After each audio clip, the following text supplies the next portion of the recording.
We are flying into a very hot and humid Worldwide Technology Raceway. Make some noise, St. Louis! We have a very tight kind of stop and go style course, and there's more crashes and drama than ever. Castro rock solid.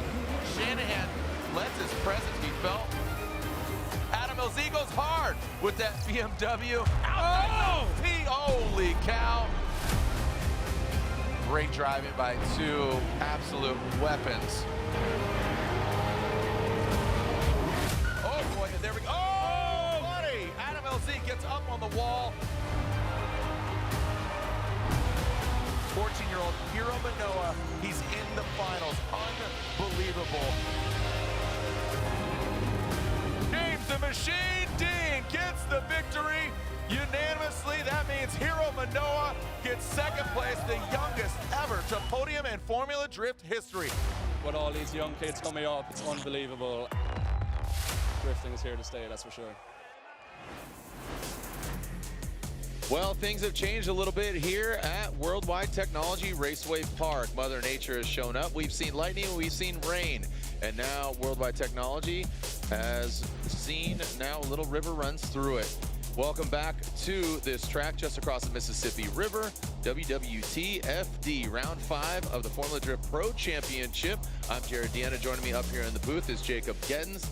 Jacob, great to see you again. Thanks for joining us here. And what are your expectations? I know you got to chill, not necessarily, but you got to just spectate, not announce. But what are your expectations here? Watching Pro Spec, seeing what's going down, dry conditions, a little hot, a little humid, but now, dang it, we've seen some rain. Yeah, we saw a couple of practice runs done in the rain, and the drivers looked pretty sorted throughout it. So I think they're going to be able to manage if that ends up becoming the case. If we do see some more rain, I don't think. I mean, I'm not going to say it.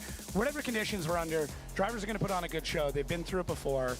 Track staff right now doing everything they can to get things cleaned up, polished up. So we'll get this to the best state we possibly can to put on the best possible show. Is that round enough? Absolutely. All right, perfect. I think, you know, just given the conditions, the drivers have seen these conditions before. Yeah. This is essentially a scenario that we would have seen if we didn't have such the carnage as we did in New Jersey. This is what we would have done. These are the conditions we've seen. And as you said, watching practice earlier, they can navigate it. It's all outside zones, don't have a bank like an OSW or, you know, say, obviously, Seattle or something like that. So, pretty straightforward track. If you're just joining us here, we saw Pro Spec seating brackets earlier. A shake-up to the system today is that I believe, mathematically, we only have 11 drivers. Yeah. So we are backfilling because, again, the 20 pre-seeded and then backfilling with the 12, right? And so now we're going to have 31 drivers for tomorrow. Yeah, there's a lot of interesting things, and as we go through this, we're going to explain a little bit more as to what's going on with this bracket. But I think for me, the big story that stands out here is going to be Jack Shanahan in the rookie race. So if Jack ends up winning the seeding bracket, that's a big if because it's not an easy go, he will be back kind of in contention for that Rookie of the Year race against Connor O'Sullivan.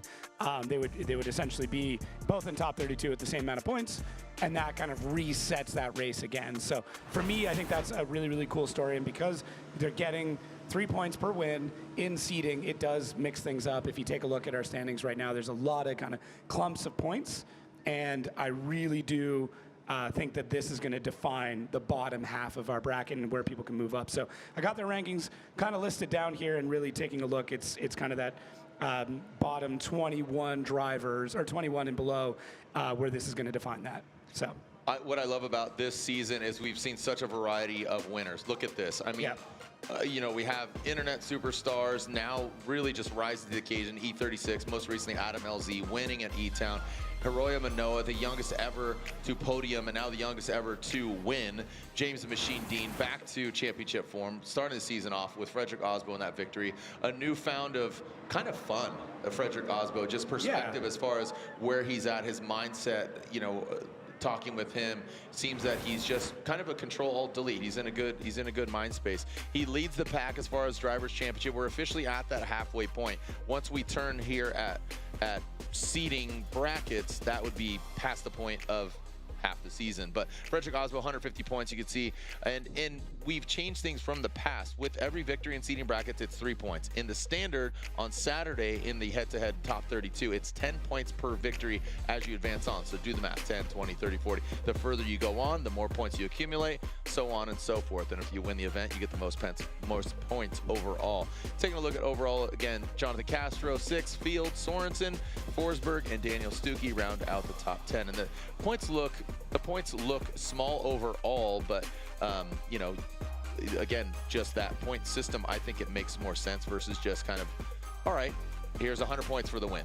Yeah. I think the system really makes more sense. Yeah, and it does allow for, I mean, some of this kind of clumping in the standings, but what that ends up becoming then a little bit later on is that every single battle is so necessary to win. It's going to push drivers to try and just get that next 10 points or that next 3 points that we're going to see here tonight in seeding. So really this section here from kind of Ben Hobson down, that's who's going to be most affected by this shakeup in points coming out tonight. But it could be the difference. We've seen so many championships come down to 1 or 2 points, and I have a very strong feeling that is going to be how this year wraps up as well. The case once again. You can see just how much water is on the track. That is the hot pit area.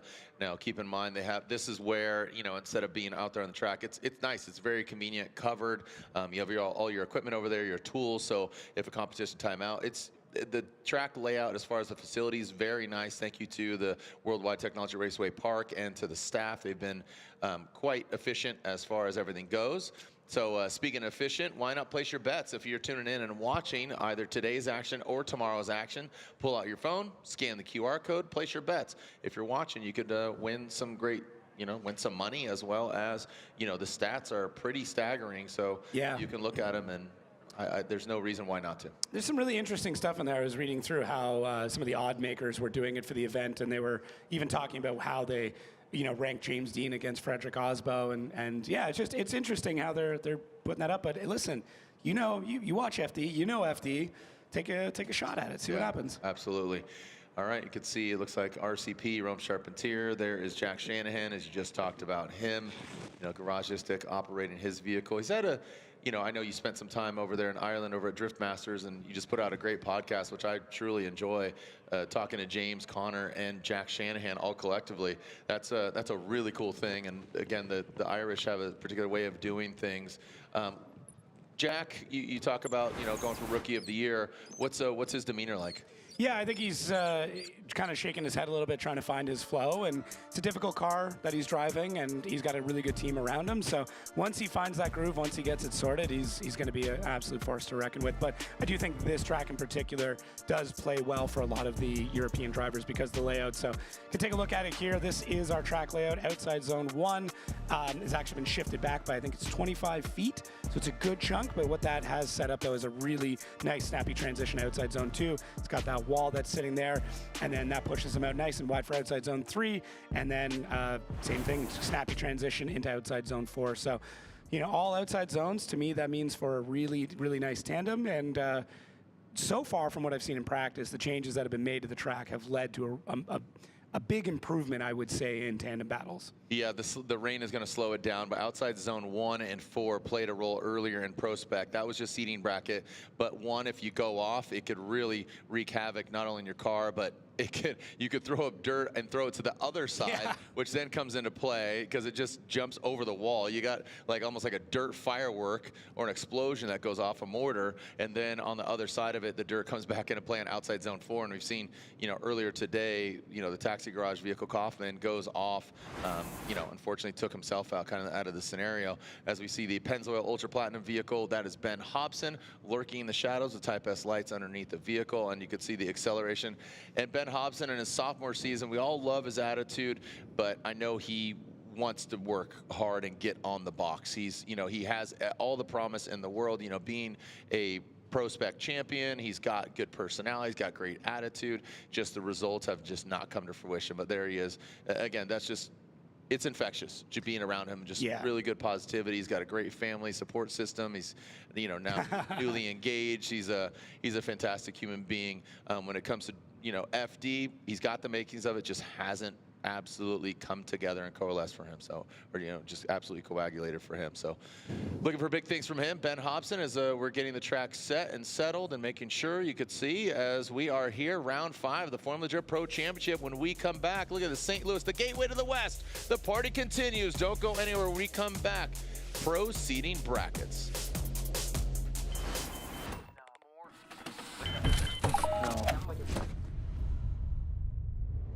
Is this it? This is it! We've been holding power you make for 30 years. But here's the real question. How much torque are you making? Because every single ACT clutch is rated by the torque produced at the crank. That's all your clutch cares about. Your power, your performance, your success. Unrivaled precision, power, and durability. Visit advancedclutch.com today. 30 years of precision engineering and performance excellence. Because every revolution starts at the crank. Check engine light on? There's an O'Reilly Auto Parts. Turn left, Tyler. Take the guesswork out of your check engine light with O'Reilly Veriscan. It's free and provides a report with solutions based on over 650 million vehicle scans verified by ASE certified master technicians. And if you don't want to do the repair yourself, we can recommend a shop for you. Okay, Tyler, let's go fix your car. Auto Parts. These are my race treads for when the road ends. These are my race treads for shredding the slopes. These are my race treads for setting the hook. Racetreads.com. Tires for every adventure.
Formula Drift Fantasy League, so be sure to check that out. I know there was an ad on Formula Drift's Instagram, so you could check it out and see what is cooking with the Formula Drift Fantasy League.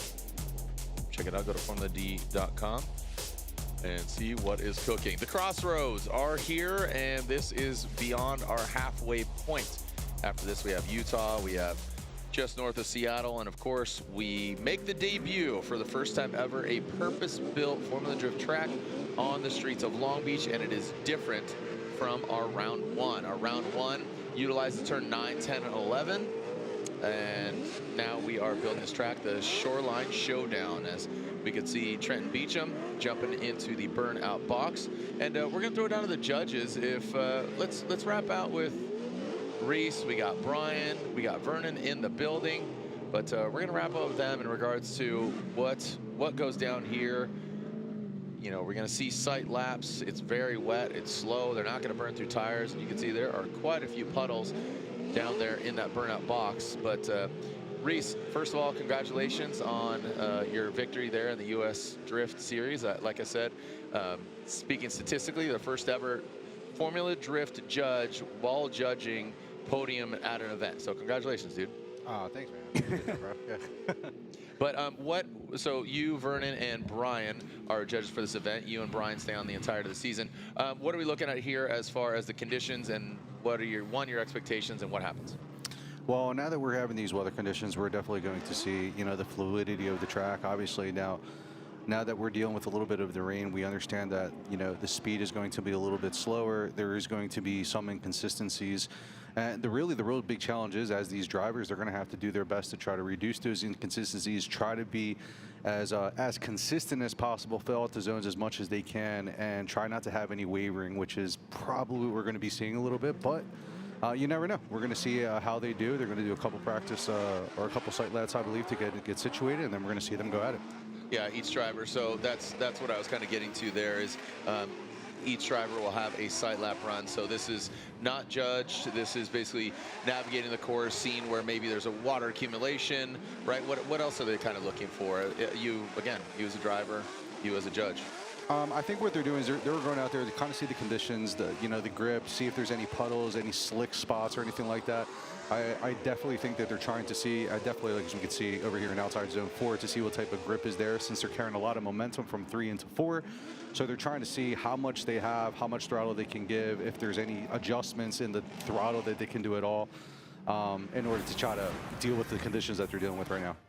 So Trenton Beecham, Ben Hobson, our first battle. Our first battle was intended to be Rudy Hansen, but he does have a bye run. So Rudy Hansen waits in the wings as his lovely wife is up here in the tower. She's spotting for him, so celebrating that. I know Rome helped out Shelly as well, but here we are looking at Beecham and Hobson.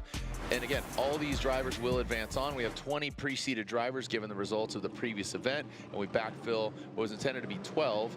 But again, with a few drivers, and as those scenarios unfold, we will elaborate on what goes down. So a few bye runs here and there, and then with drivers not being absent, we'll elaborate on what is going on. So here is our first battle, seeding brackets, pro round 5.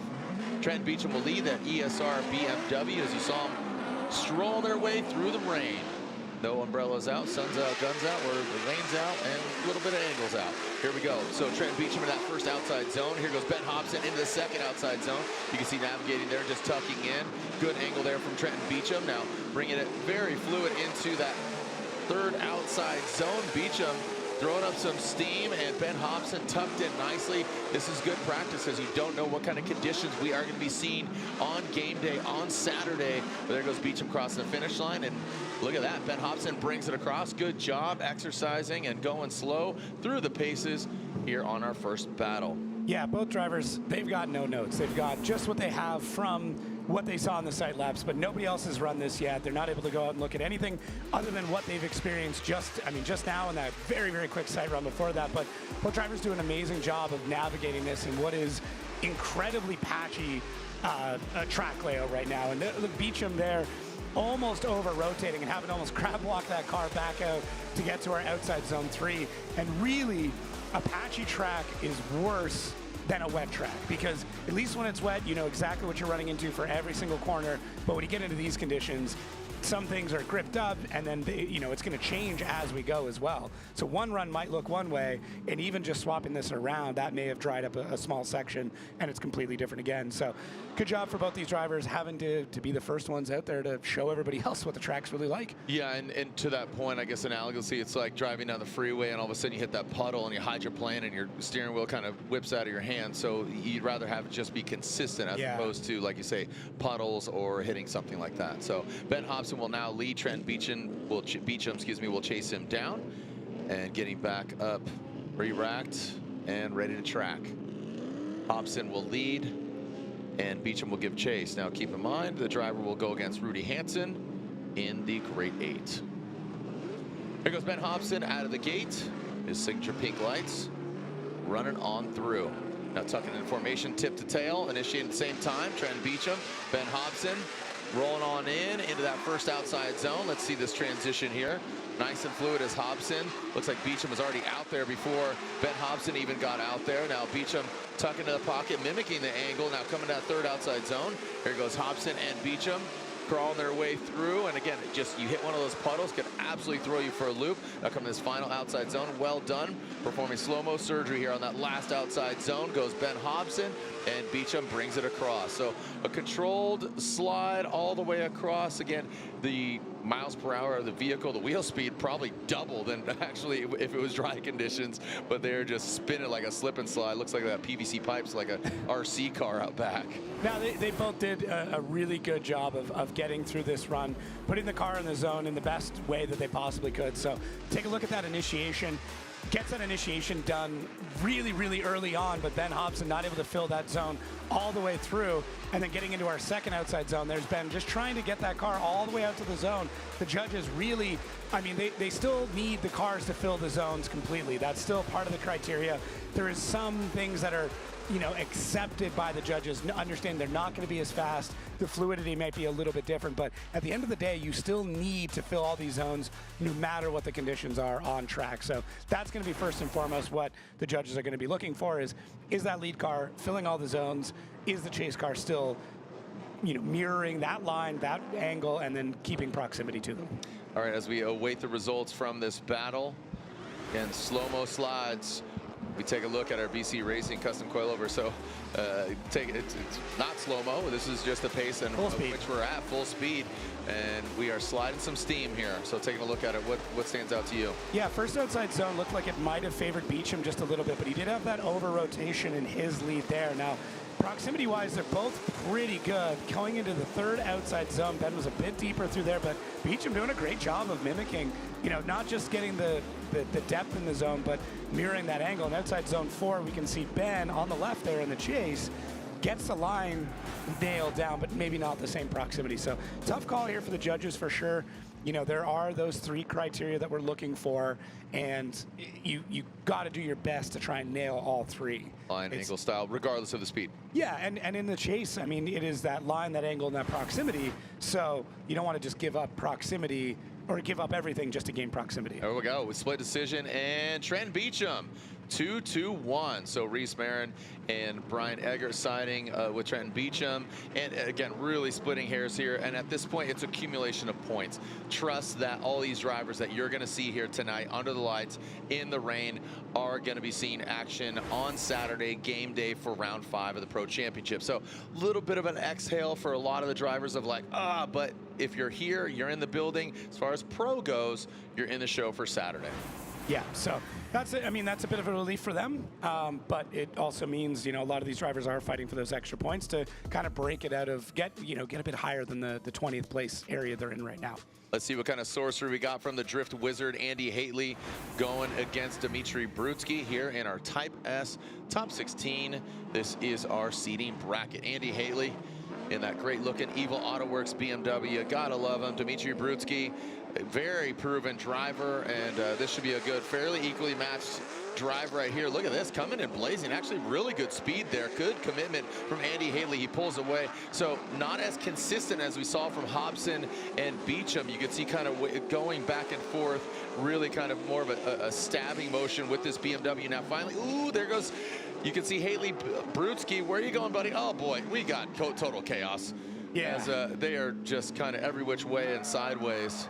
Looking like Rango's eyes here, just going every which direction. It's a good analogy. I like that.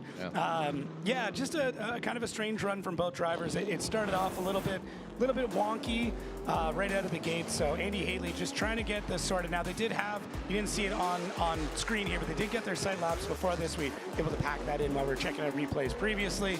But yeah, you can already tell there, beginning of outside zone 2, starting to dry up. Andy Haley catches a bit of that grip, shoots out, and then from there it's just trying to figure out what the car wants to do. But Brutsky does a great job in the chase. Kind of gets in tight where he needs to, and Andy Haley picking up a lot of speed here on that over rotation. Now the track does end where that yellow line is. That is our finish line this year. That is where we are wrapping things up in that run. Doesn't quite make it. That's the marathon runner where like the legs give out Right at the end. It looks like a baby flamingo or something like crawling across, and the runner comes back. It's a philanthropic story, Brudski comes back and he saves him, Pushes him brings across the finish line. I was kind of waiting for that. Exactly. and you talk, before when we kick things off here, talking about the puddles and the accumulation of water. Now, as you said, where it's drying out, where'd that come from? Yeah. It's the contrarian to that. It's actually gripping up. So here we go with Brudski. He's got a lot of experience driving in the rain. Basically, his hometown track is E-Town. As again, Brudski picking up a new sponsor, talking about boring cars, but not the boring you're thinking. A boring ride, a private car collection. So far from boring is Brudski.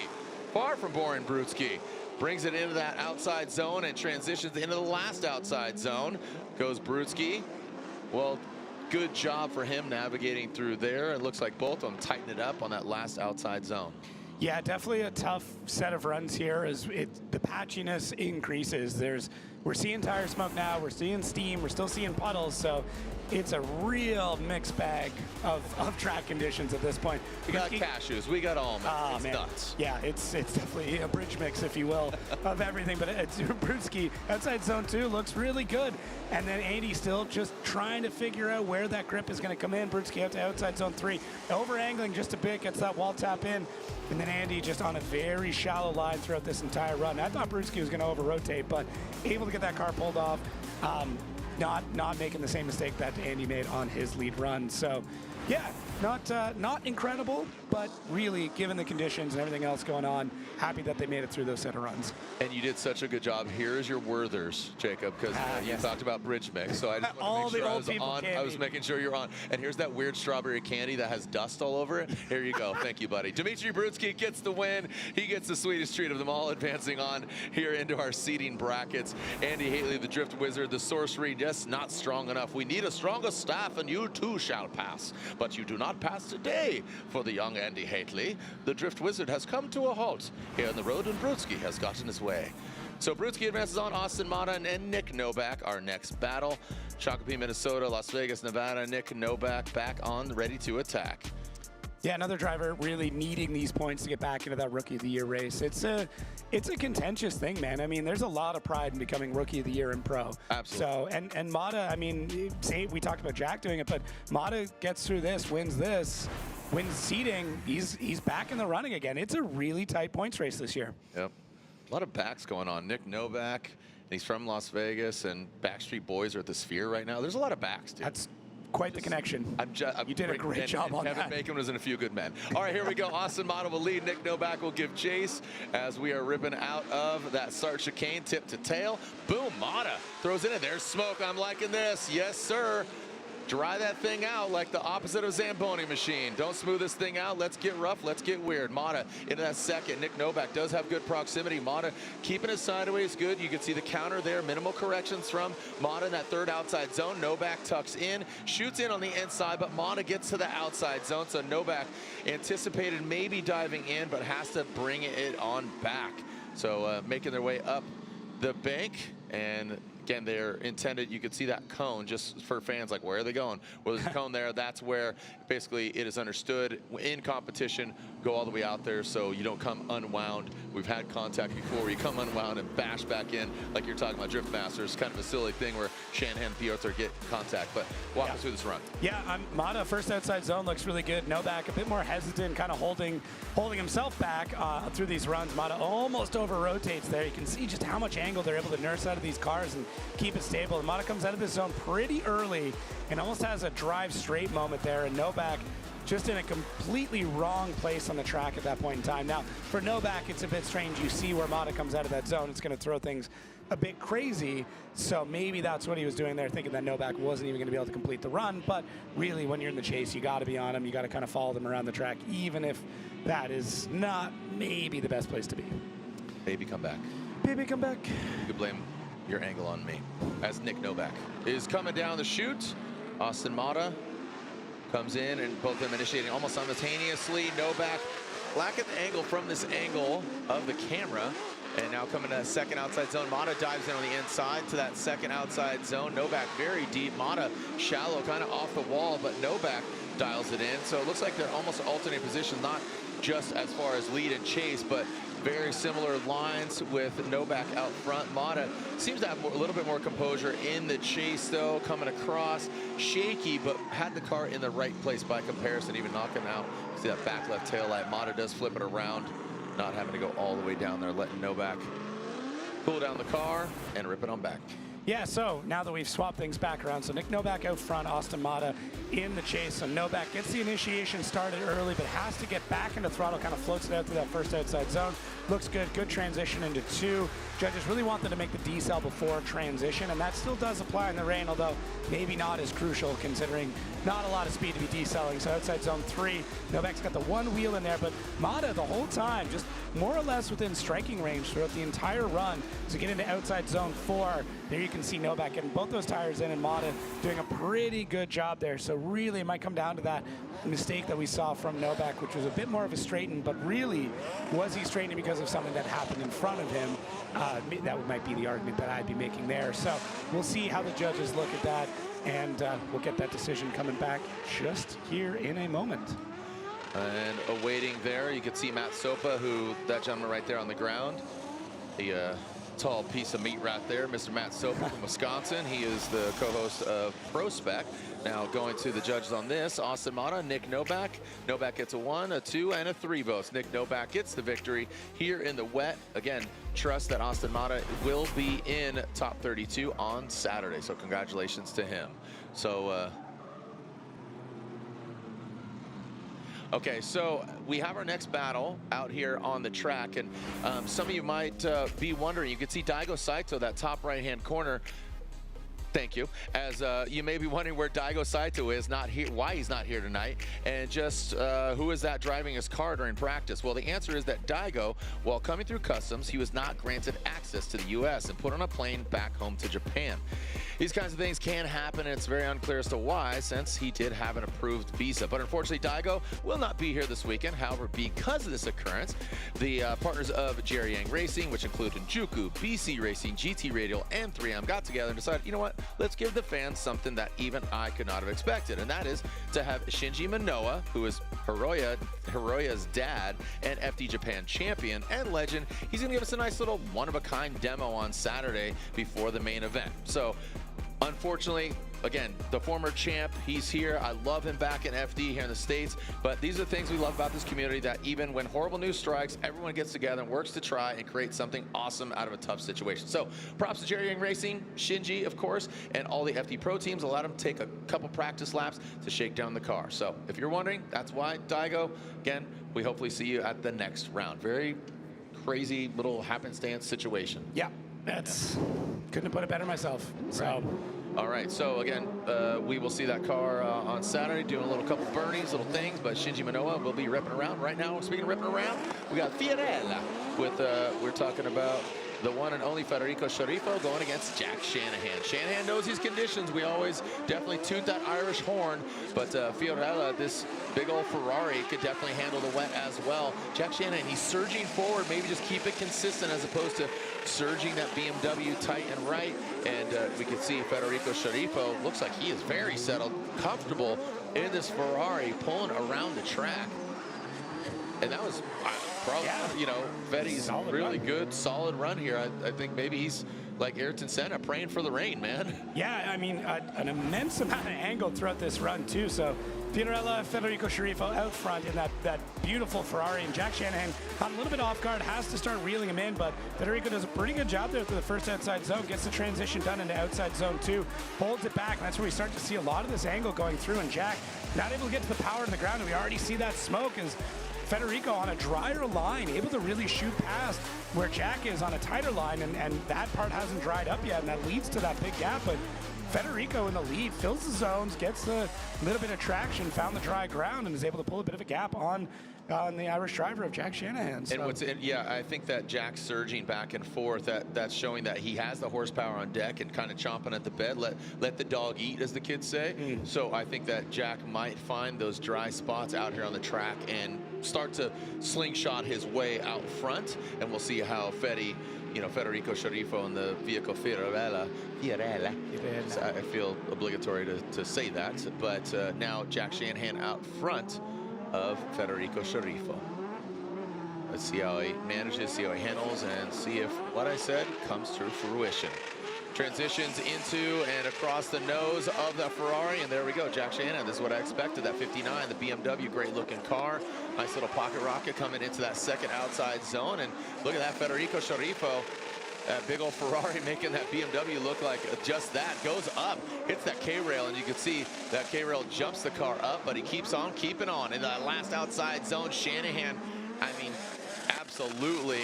Like I said, you know, these Irish drivers, they know how to drive in the wet. They know how to manage the car, and they know, you know, with that wheel speed, still maintain the ability to find the traction is just really impressive. Yeah, it's an incredible ability, I mean, out of those drivers who realistically drive in the rain probably far more than they drive in the dry, but Jack gets most of that first outside zone done. Going into the second outside zone, things look pretty tidy through here. Fiorella and Federico Sciarrifo on a bit tighter of a line as the flames popping at the back of that Ferrari. And then we see a big surge there from Jack, who gets a little unsorted as he hits that K-rail and then gets back into that last outside zone. So really, Jack just having that mistake there on the wall, that was about it. I think the car just really picked up speed, tries to throw that bit of angle in a little bit too late, and has to use the concrete barrier there to slow things down. So we'll see. This is definitely an interesting one, as see both drivers sitting there in front of Matt Sopa waiting to see what the results are going to be.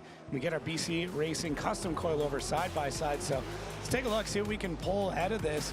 So both drivers outside zone one, I would say fairly even throughout, even lead and chase, second outside zone. Both drivers pretty tight through there again, and this is the part where Jack gets gapped a little bit in the chase.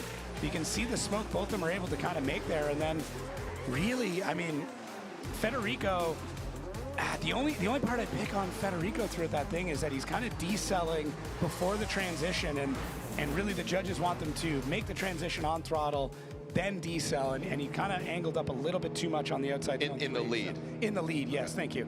But Jack did have that mistake on outside zone 3 as well, so how those two play against each other, we'll have to see. Yeah, and it didn't affect Federico too much. Right. He did fall back a little bit, so maybe, you know, as I say that, I'm kind of thinking and recounting, maybe he did have to back off a little bit, but love Jack Shanahan's attitude. It's definitely a learning year coming over here, coming to the States. You know, I mean, here we are traveling, but we're not having to jump behind the wheel of the car. We haven't, you know, so here it is, one more time, very deserved. I think that they both had mistakes on either side, and I love that the track is drying out. Like I said, they are in Saturday's main event in top 32, but I think they both have the ability with the track conditions drying out just a little bit. It's, you know, rain isn't falling right now, it's just accumulating, and it had accumulated, and you know, it could change, it could start raining, so just got to stay consistent with it. In our next battle, we've already seen them do their sight laps. The Pride of Paducah, Jonathan Hurst, and Radical Daniel from Washington, originally now residing in Florida. He is in that Mark IV Toyota Supra, great looking car. Jonathan Hurst, you gotta love the Cadillac. No drop in the top on the convertible there right now, but Mr. Cool, that's that name. That name again is Mr. Cool. Here comes that Cadillac into that first outside zone. What's blue and silver and smoky all over these two guys. And you can see going to that second outside zone. Good angle. Oh, and Jonathan Hurst backs in those 3D printed Cadillac taillights. Comes at an angle quite a bit. Goes back into it. Firing up. What is happening here? There's fire everywhere going off in this car. 4th of July was a couple weeks ago. So zero chill for the Mr. Cool Cadillac. So got a bit wonky there towards the latter portion of the run there for Jonathan Hurst out front.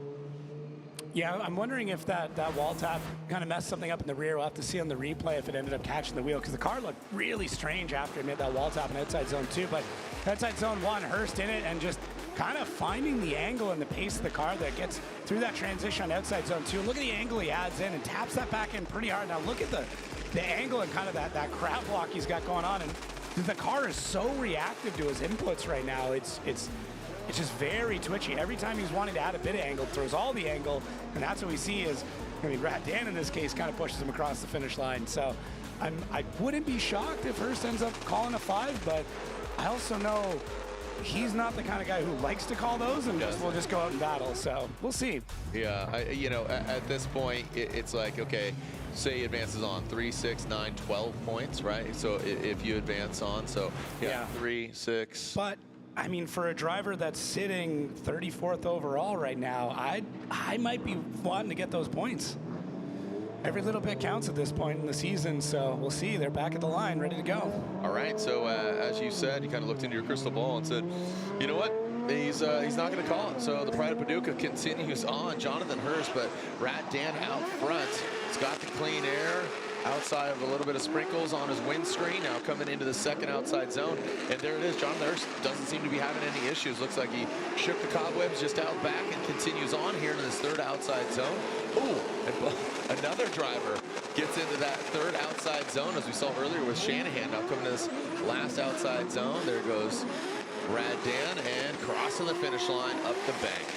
Yeah, both drivers just getting through that run as we see this track develop even more and more as a patchy surface. We're seeing more smoke, but a couple of spots still on the track where it's quite slick, and they're fighting through it. They're doing their absolute best to just get through and put on as much of the run as they possibly can, as smooth as possible. Once we get to this repo, take a look here at exactly what all transpired with Rad Dan out in the lead.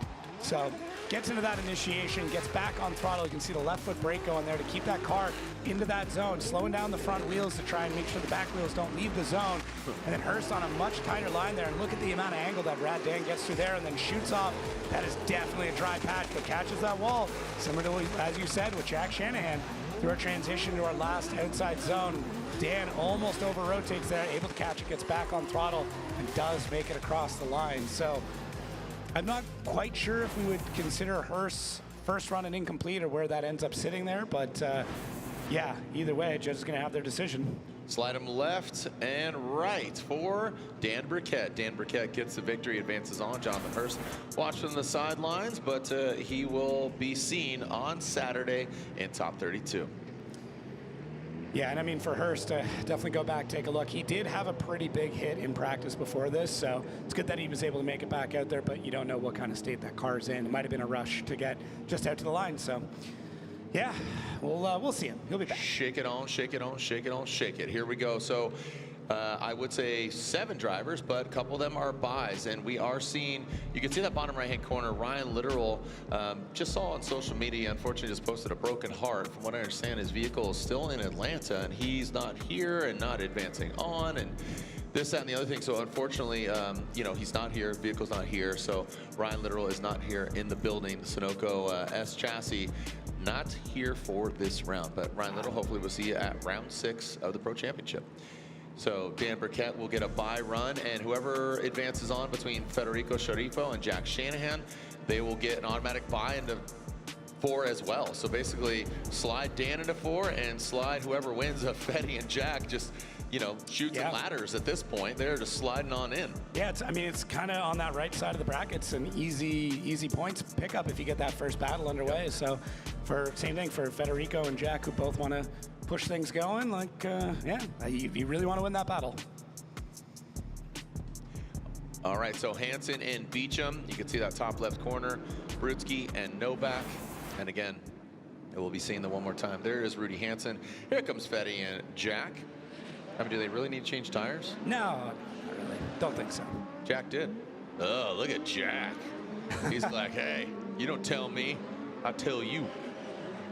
It might be, I mean, the thing with it too is the tire may heat cycle a little bit, which can change it, you know, make it less predictable. If you know what it's like as a fresh one, then stick with that. Because I mean, they are putting some heat into it. They are making smoke with it. You do that, then you run it through the rain. That is going to change up the tire a little bit. So yeah, why take that chance? Yeah, exactly. How seating works? Break it down, Jacob. Yeah, so single run qualifying, that is a thing of the past. Top 20 ranked drivers are locked in. The other ones battle out for the bracket spots. We are allowing one more time per seating battle. So we've already had a one more time here on this battle. That means no more judges. That button basically gets deleted off their little tablet. They're not allowed to use it. It's completely locked out. They got to make a decision, so we will get a winner here on this battle. I just like imagine them in cages, like, no, you can't do that. I want to do that. No, you can't do that. I don't know, just like. Yeah, I think it just shocks them if they try and hit one more time. Yep. Yep. I'd love to see Reese get shocked. That'd be hilarious. You think so? Yeah. Yeah. Of all three of them? Yeah. Not Vernon, not Brian, but Reese. I think he deserves a shock. Wow. He's got to. You've been to drivers' meetings. He's got to autocorrect him. You know. Just got to give him a little. How's your father? I think you just frown. That'd be it. It's all the energy you get out of him. He's Colombian. He's ready to take it on. Yeah. Yeah, he has no idea we're even talking about him right now. No, he's locked in. Yeah, I shocked him too much. He's just a bit numb. All right. Moving on and back to the one more time battle of Federico Sharifo and Jack Shanahan. Here comes Federico Sharifo. And there is Shanahan, tip to tail. Yeah, the new tires. I mean, why not? So there's smoke, there's a little bit of steam, and there is definitely some debris in the windscreen. Now coming into that third outside zone. Look at Fetty, you see minimal corrections going to that third outside zone. Very well calculated there. You can see the bright yellow gloves working his way on in. It's that last outside zone, and Shanahan tucking in. Yeah. Man, give him a little smooch on the forehead, say goodnight. That was nice. That was a really good battle. I even heard some claps there from the judges on that one. So both drivers kind of taking notes, getting things sorted. Looks like, I mean, Federico Sharifo, there's a couple of changes he's got going on right now. They're paying off. He's driving really well. The way they got that car set up looks stable. But Jack Shanahan with that dive in the first outside zone, and look, he is not going to make that same mistake twice. He is not underestimating Fetty on this run at all. And he's on, and this is the Jack Shanahan I was hoping to see in that first battle, but now we get to see it in the one more time. So definitely in tight there, sacrificing a bit of line, a bit of angle to keep that proximity. And then look at this, just locked in through the rest of that. Great job. I mean, those drivers pushing even past the finish line. Remember, it's the yellow line right now. Don't need to do much past that point as we swap them back around as we're... Where's Shanahan going? He's taking a long way. Going home? He's taking a long way around, yeah. Take the long way home. He's taking in the sights of this beautiful track. Like, let's get a tour. Yeah. See him down the backstretch. Don't go worldwide. Yeah. Literally, it's contrary to popular belief, Mr. Worldwide, Pitbull's not at the end of the track. Oh, yeah, he thought, Pitbull was here. I was misinformed. Yeah. So, but contrary to popular belief, Reese just found that out too. I know. We were excited. I was going to shave my head for the occasion. You're going to see. Oh, I'd love to see that. Actually, Jacob, under the beanie, he is bald. Everybody, just let it be told, under the beanie, he is bald. All right, here we go. Let's change the order here. Jack Shanahan out front, Federico Sharifo in the chase position in that first outside zone. As I said, that's the Shanahan we know and love. And now Fetty, he gives it back. He twists the screws. They might be Italian, but yeah, they're screws nonetheless. It's a spicy meatball coming in sideways. Now Jack Shanahan in that third outside zone, navigating to the fourth. No one more times. They're going to force an opinion upon the judges and upon you. Here we go. Shanahan, Fetty. Man, dang. Like I said, these guys are not playing around here in the rain. Fetty, that big old Ferrari, that can handle it, man. It's really cool to see both of them kind of on form right now, where, this is a Jack that we more or less expect, and Fetty, whatever's different, whatever's changed, mindset, car, team, I don't know, maybe different cappuccino this morning, he's on it, man. This is really, really great to see. Second outside zone looks solid. Look at Fetty just mirroring him. Jack gets that dry line, shoots the car out, does a great job through outside zone 3, gets that transition done, shoots in towards the wall. And then outside zone 4 looks solid from both drivers. Fetty just fading that car back into the spot and back into tandem. And I mean, it kind of sucks that they don't get another one more time on this, because I'm cool seeing them run again. I know they're not allowed to. We don't want them shocked, but it's I want to see drier conditions. I want to see drier. It's getting there. It is getting there. I think the 4 outside zones, it creates some dynamicism, but let's take a look at it again. Yeah, so BC Racing custom coilover side by side. And yeah, I mean, really, both these drivers getting things locked in throughout. And it's going to be tough for these judges to really decide how this plays out, because both the lead runs very solid and the chases are very similar. I mean, really, outside zone 4, how does this play out? I'd say Jack maybe got in there a touch sooner. And taking a look at what the judges are looking at here, really coming up with the conclusion at the end of that run. So that side by side for them, very definitive, gave them that call. And we'll see how this comes together for these two drivers. Slide him left for Fetty, right for Jack Shanahan, and Shanahan wins again as Jack Shanahan in that BMW gets the victory. Rep in Ireland. What do you got? Fetty's got to be stoked, though. I mean, I'm sure he's not happy he didn't win that, but looks really on form. Yeah. Track time.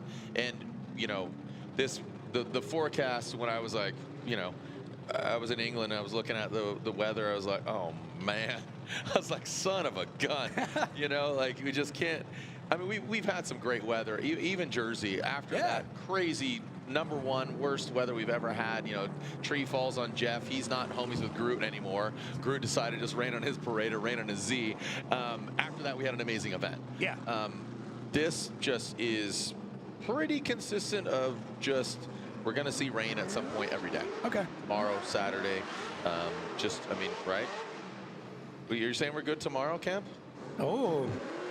Oh, you called somebody? My director's saying he called somebody and said there's no rain. Okay, got it. Yeah. I mean, I had no idea that Kemp had that kind of power. I look at him, I'm like, that guy's got power, but I know he had that kind of power. He knows people.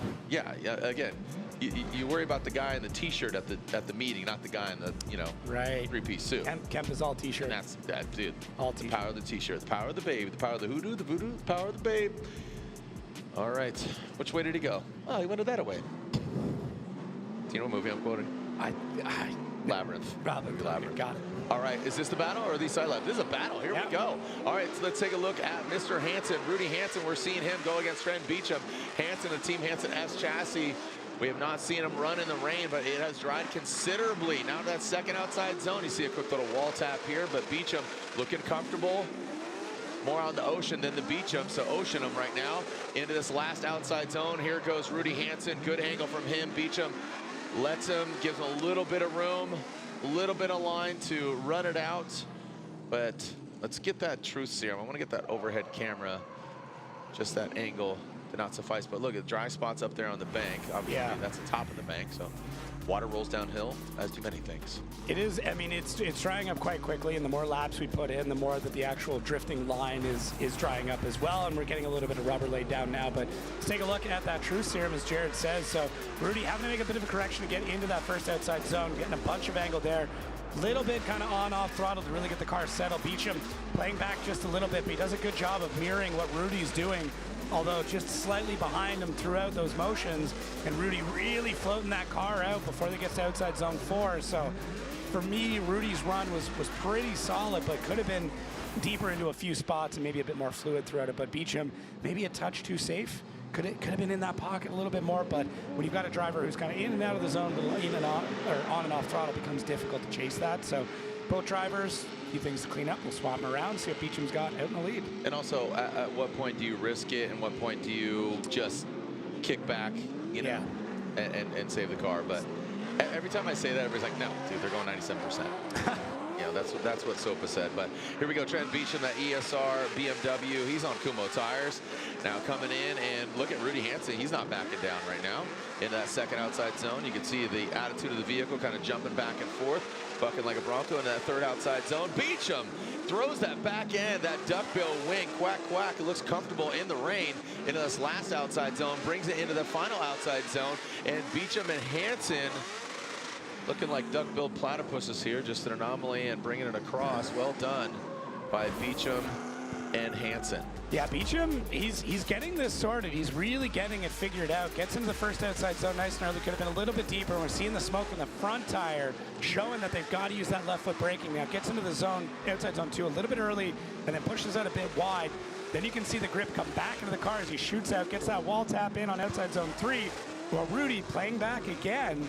And then outside zone 4, one wheel in through most of those zones for Beecham. Yeah. So getting those zones just not as deep as we would like them to. So I think both drivers kind of have a similar scenario there on their lead run. So kind of one tire in, 1 foot in, 1 foot out. I'd like to see him dive right in. All right. Let's see how they navigate this and who will be moving on to the final 4. Because next up, what do we got next? Would that be Dmitry Brudsky and Nick Novak? Yeah, so as we said before, all these drivers really fighting for these points as we get into our side-by-side here. So kind of know what we're looking for, what we had in the lead, which both drivers getting the one wheel in. In the chase here, to me, Rudy's got that first zone kind of on lock, second outside zone. They're both on a pretty tight line. And then as we start to push out towards the third, I mean, very similar there as well. Both drivers transitioning, I mean, almost mirror just between the two runs, and Rudy a bit more proximity through that, whereas, yeah, I mean, that's tough. That's tough. Both drivers just need to get a little bit deeper in their runs and be a bit more aggressive in the chase. So we shall see what the judges think. They've already got their scores in, though. Shall continue to rock the mic. Yeah. Hansen and Beecham wait. The sight laps are completed from Brutsky and Novak. They're already on the start line, waiting for the verdict. And looking over the judges' shoulders, they have inputted them. So graphics coming up to see who moves on to the final four. Already on the other side, we do see Jack Shanahan and Dan Burkett. On the other side, the winner of this joining those two drivers in the final four. So we'll quickly get through this. Hit the hay and back at it like a track addict tomorrow. So tomorrow's action is all pro spec. So taking a look at the schedule, live stream is local time 3 o'clock. So we'll see some sunny schedule, and then top 16s at 8 o'clock. Slide him left for Hansen, right for Beecham, and it looks like Rudy Hansen. I always say it looks like he's just got off his jet ski, and pretty much that's what he just did. It's a good place to have a jet ski. Didn't know there was a Rotax under that hood. That's sweet. Little skidoo, little sea-doo, ski-doo, and he do win. Rudy Hansen gets the victory into the final four, 3 points richer for the Hansen camp. So one more driver to join them, and it's one of these gentlemen, Dmitry Brutsky or Nick Novak. Yeah, I can see this being a really solid battle between the two. I mean, their battles previous were quite good, so we'll see how this ends up stacking up. Both drivers, I would say, very similar driving style in the rain, very similar driving style altogether. So it's a good pairing, and it's going to kind of come down to who can really manage the few slick spots that we still have on track, which, yeah, a little bit in outside zone 2, outside zone 4, still pretty wet. Yeah, four, you could see that really becomes, and it's very sketchy going in from 3 to 4. Yeah. Because water accumulates right as they, like a quarter of the way into that outside zone, there is a big puddle there. So if you get involved in that, that could throw you into the mud. So right now we're seeing Nick Novak out front, put it into that first outside zone properly. Dmitry Brutsky comes up a bit short. Now into that second outside zone. Good proximity from Brutsky in the chase position. Into that third outside zone. There goes Novak. You see some corrections from Brutsky. Novak slides that back bumper, shredding a little layer there like an onion, but nobody's crying. Coming out last outside zone. There goes Brutsky and Novak, bringing it on home up the bank, but not cashing any checks yet. It might be a bank of a different sort. Now they're going to come back, and now we'll see Brutsky out front and Novak in the chase. Good. Yeah, Nick, I mean, right out of the gate, solid, gets that grip, gets that car really lit up pretty early into that first outside zone, not filling the entire thing. Brutsky on a tighter line, tries to anticipate when that transition is going to happen. Nick comes out of the second outside zone just a touch early, and as he starts to push it through the third, maybe not as smoke as we've seen, but has to angle up the car a little bit before getting into the wall, something we're seeing over and over again. And then as we get into outside zone 4, Nick having to hold that car back with Brutsky in the chase on that one does a really good job. Doesn't get over aggressive, doesn't bite, doesn't kind of make an attack on Nick at any point in time, but stays in the conversation all the way through and just tries to make sure he's part of this battle without doing anything silly that might cause him to get knocked out early. So playing a bit safe, but we'll see how that plays out. Nick, I don't think Nick's going to play it safe. I think Nick will go right at him. Yeah? Yeah. All right. That's my guess. We'll see. All right. Nick is just such a mellow dude. Yeah, except for when he's driving. Like outside of the car, very quiet, kind of just hangs. He's always around. Blew his roof off. Urbandale. Yeah. That was legend. That was legendary. That's what I'm saying. Once he's driving, though, completely different animal. Nick Novak, Nick no roof. Yep. Roll the tape. All right, let's take a look. Dmitry Brutsky will lead. Novak giving him chase. He said he's not backing down. Let's see what kind of pressure the Novak can push back in this second run of this battle. Who's going against? We're talking about Rudy Hansen in the final 4. On the other side, we will first see Jack Shanahan and the Danimal that is Dan Burkett. Again, very subdued guys. This is like, I mean, Jack's not mellow. No, not mellow. Not even a little. But he actually is mellow. He's pretty chill to hang out with, and then you get him rolling. Yeah. Yeah. Yeah. Don't piss him off. No. Yeah. He's like a rhino. Yeah. Looks mellow, looks cool, but you know that accumulation of fingernails, aka the horn, is going to just come at you. Here we go. Dmitry Brutsky out front, and looking at Nick Novak in the chase position. You talked about him being aggressive, but he's very shallow. He's kind of adopting that line that Brutsky had, taking that shallower line, and he's back there quite a bit. Brutsky finding the grip in all this rain and placing the car properly that boring cars again, boring the car collection. Take a look at it. I know he's promoting it and sponsored by the Boring Car Collection. And there it is, crossing that finish line. So, like I said, Dmitry Brutsky gaining that new sponsor. Wanted to make sure that give it the love it deserves. Boring ride, boring dot ride. Yeah, so right out of the gate, Brutsky definitely finding some grip, but as he gets into this first outside zone, you can see shoots out of it right there a little bit earlier on. Nick really, really shallow, and then like a snappy transition for Nick in the chase, and then Brutsky one wheel in, pulling a bit of angle out, and then he does a great job of finding the grip throughout this entire run. Nick having to miss those zones in the chase just to keep up, and a good transition there from Nick. Well timed, but Brutsky kind of coming in and out of that zone. So really, it was kind of the story of Brutsky finding the grip on track, Novak having to find a way to battle back into it by looking for any traction that he could. But the inside line's never going to have, in these conditions, it's really not going to have the speed that the drift line, the main line is going to have, because it's just not wet, or it's not dry. It's wet. It's just not going to have the rubber laid down. So tough. You really got to stay on that same line that the lead car is to be able to keep the same speed. You're from Windsor, you know about snow, right? I do, yeah. Are you going to go on the powder to be the fastest, or are you going to go on the packed stuff? You're going to go on the packed stuff. There yeah, you go, go on the that packed stuff. There you go. You know, all these, St. Louis knows about that. Yeah. Canadians know about it. Californians, not so much. No. But, you drive through LA, you want to go where it's dry. Yeah. Because LA drivers are going to cause a lot of traffic. All right, stupid analogies. Go. It's all good. Got it. Take a look at the side-by-side. So really, on the lead runs, which driver is filling the zones most completely? There, Brutsky was a bit shallower. I would kind of tip my hat towards Nick for the second outside zone, third outside zone. Both pretty similar. Nick might have come out a touch earlier. And then as we get into our fourth outside zone, I mean, the leads are pretty similar through a lot of this. And the chases aren't that far off either. Honestly, it took that replay for me to really kind of notice that, just how similar both runs were. Once you see one, you might start going one direction. But yeah, this is a lot tighter than I originally thought it was going to be. One Direction. I didn't know you were a One Direction fan. I'm not, but okay. I mean, you said it. Casual. I don't know why you brought. They barely make the top 10 at the end of the year. Okay. Yeah. All right. That's fine. Is that a fan then? No, it's okay. Yeah. I think so. I mean, whatever. They're on. It's your Spotify playlist. You have to justify however you want. Rudy Hansen gets 1 vote, gets 2 votes. And the St. Louis Arch wins. And the Arch wins. As my boy Joe Keith says, hitting greens, he says, you got to golf with more soul than a sock in your hole. Okay. Catch that one. I got that. That's good. That's deep. That's a deep one. You got to drift with more soul than a sock in a hole. Meaning you're grounded. Or a hole in your sock. What? Anyways. Yeah, there we go. So what is happening right now? Actual split. Okay, which one is this correct? Okay. Correct. Split decision across Nick Novak, Dmitry Brutsky. There you have it.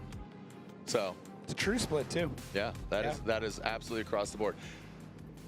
Thanks, guys. I appreciate that. But we are seeing it collectively one more time. Reese Marin frantically throws on the headset, but he's talking to Brian, he's talking to Vernon, and this is a bye run for Jack Shanahan. But while he's running, we'll get some words with Mr. Marin. Mr. Marin, speaking on behalf of the judges, you got to not turn on the red light like Roxanne, but turn on the blue light for Reese Marin. Reese? Yeah, so when we were watching the battle here, for me, I kind of saw even errors on both sides, in the lead and in the chase. I talked to Brian, he was saying that, when we were looking at Brutsky, we were seeing some errors when it was going into the chase. I mean, excuse me, that's what Bernie was saying, that he was pulling the handbrake a little bit. Novak was kind of messing up Brutsky a little bit. Brutsky was doing good on Novak was doing good on Brian's behalf. Going through everything. As I was seeing it, there was enough errors in the lead, there was enough errors in this chase in order for me to justify. I kind of saw shallow from both guys in outside zone 1, shallow in outside zone 2. They were doing good in outside zone 3. They were a little shallow in outside zone 4. In the chase, they were equally kind of going through, and that's why I ended up going one more time. And what about your peers over there? You guys are all over the board. Yeah, well, hold on. Are you guys playing darts? Are you playing darts down there? Got it. Yeah. No, you're fine. I got confused too. Yeah. I was buffering. I was downloading a file real quick. A lot going on. I get it. There is. I got a little rain on my system and it just fried the motherboard. So we got the one more time. There's another by run from Rad Dan, and this is what happens. You know, when it rains, slows things down a little bit. The pace slows down. We had dry conditions, and as we said, ideally we're going to get dry through the entirety of the day. Seeing like a 20% chance of rain in the back. You know, but Rad Dan. Speaking of out back, talking about the molded one, Rad Dan into that first outside zone. There's a by run, good opportunity, and then seeing quite a bit more smoke than we saw as we started things here in our seating brackets. Yeah, I mean, a little bit more of a sight lap, really, that he's getting with this, kind of figure out what the track's going to be like. So hopefully that means we just get an even better battle when Jack and Dan go head-to-head. That's going to be a fun set of battles. Really, Jack's on it. Dan's getting that the run through. I mean, strange scenario there with Jonathan Hurst, but you know, Dan's just been improving. His practice runs earlier on were solid, making improvements, just driving better every single lap, and having fun. Mathematically, 11 drivers backfilling the preceded 21. That'll be, or excuse me, 20 drivers making 31. The #1 qualifier or #1 seeded driver right now, Adam LZ, because of the order. Yeah. Adam LZ will get a by run going from 32 to 16. Interesting. That's great. And he's currently sitting 3rd in points. Great for his behind points Freddie Osbo, James Dean. Crazy. So the crazy things are going and crazy things are afoot here at the crossroads. That's where we are right now because we are at the halfway point. Bone Thugs and Harmony, they're not in the building, but again, we'll see you at the crossroads. This is round 5 of the Formula 0 Pro Championship. When we come back, more action.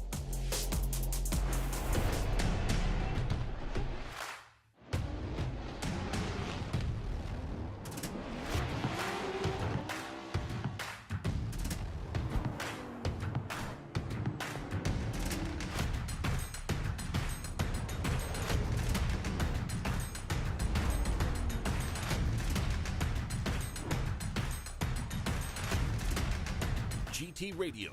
Experience ultra high performance.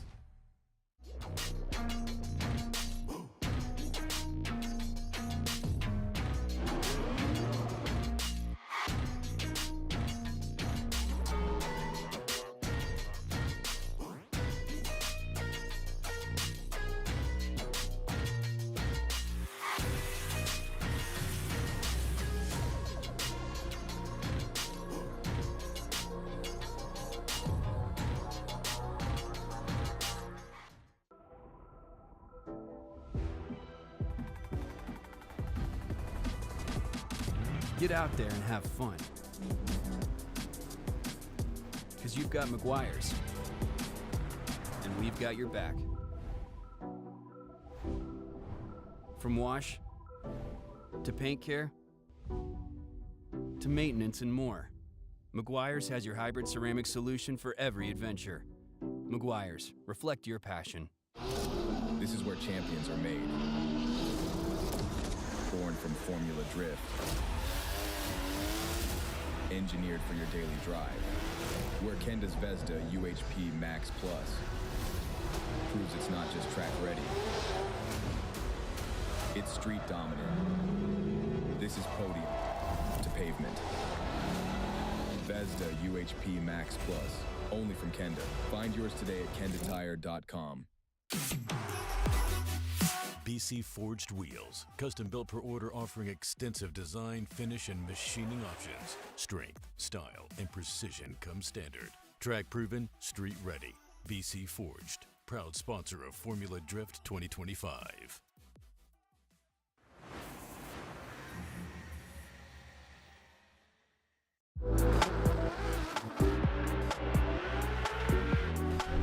Every build tells a story. My street Supra needs to be smooth, reliable, and efficient. And when I need my competition Supra to perform, I rely on the best. Whether I'm running the canyons or managing my team, performance and efficiency can't be sacrificed. 2 builds, only 1 oil I trust. Eneos, the original JDM motor oil.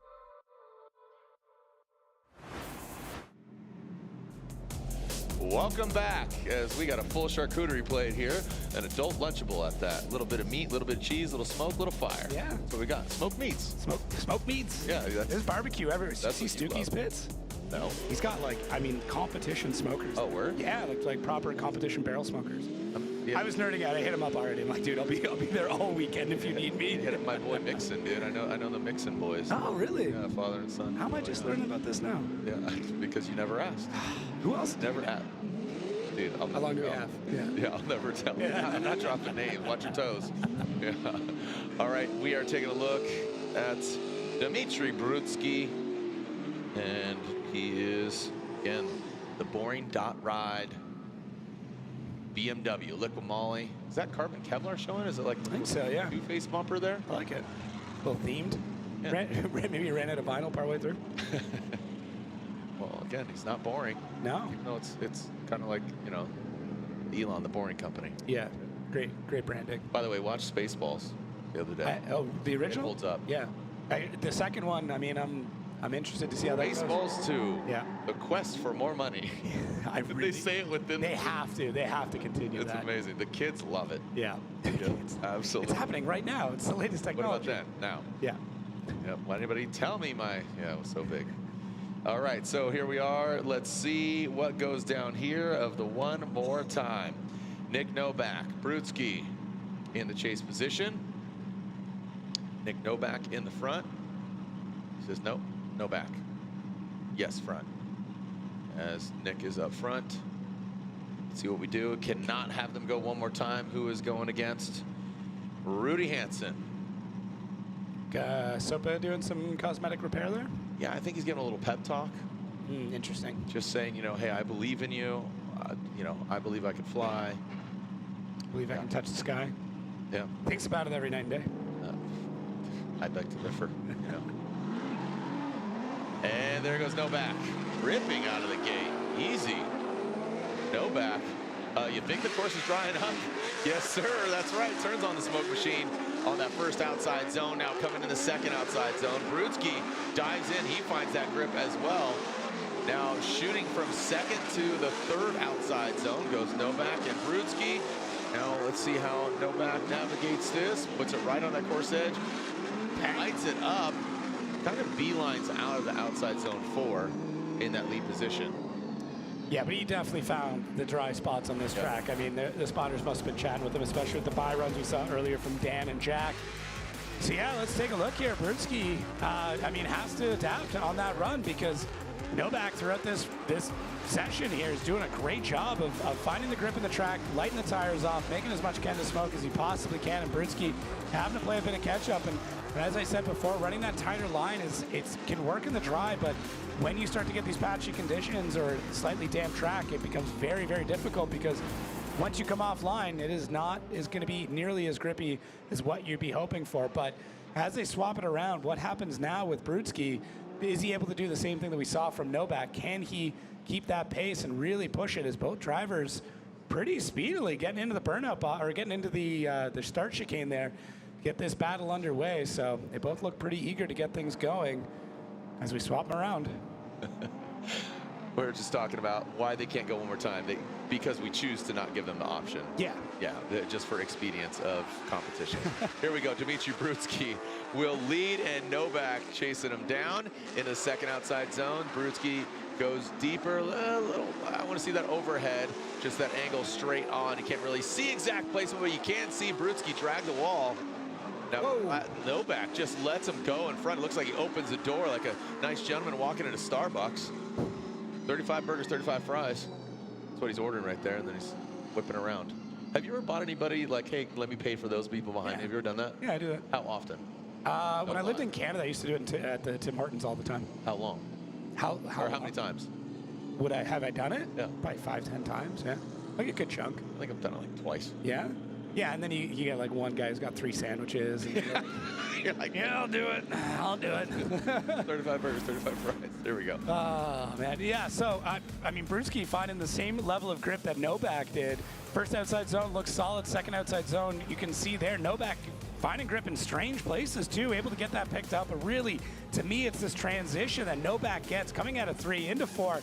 Tucks in, great job there, and then gets back into the pocket, has to push the car a little bit wide.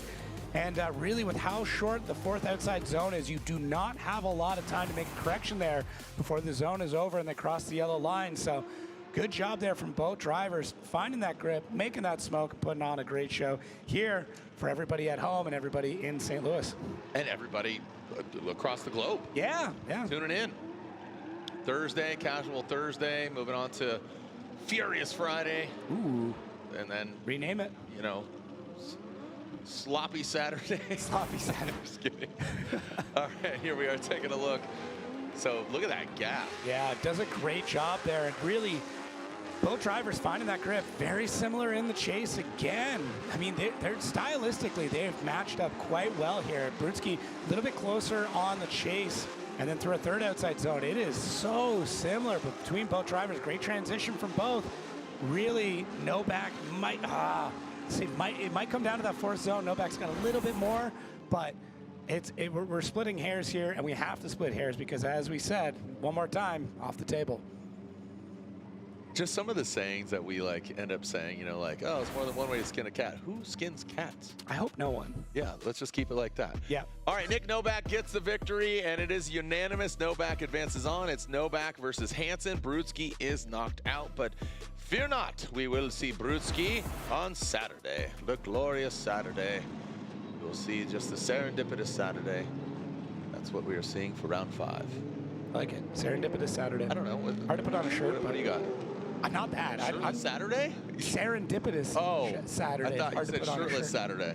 No, shirtless Saturday? I'm not doing that. Okay, I mean, whatever. I was in the media meeting, and they said, you have to wear a vest. You have to wear a shirt under said vest. Every rule has a story, and I was here for that story. Was it you? No, it wasn't me. Yeah. No, another media you beg guy. to differ. Yeah, it wasn't me. I'm not a shirtless guy. All right. Yeah, I don't know. Sleeveless. I'll go sleeveless. Yeah. I mean, basically, you know, you're sleeveless with your shorts. You got jorts on. Yeah, I like jorts. I wear jorts too. Yeah. All right. Ooh. 5 minutes from Shanahan. Shanahan shakedown. Interesting.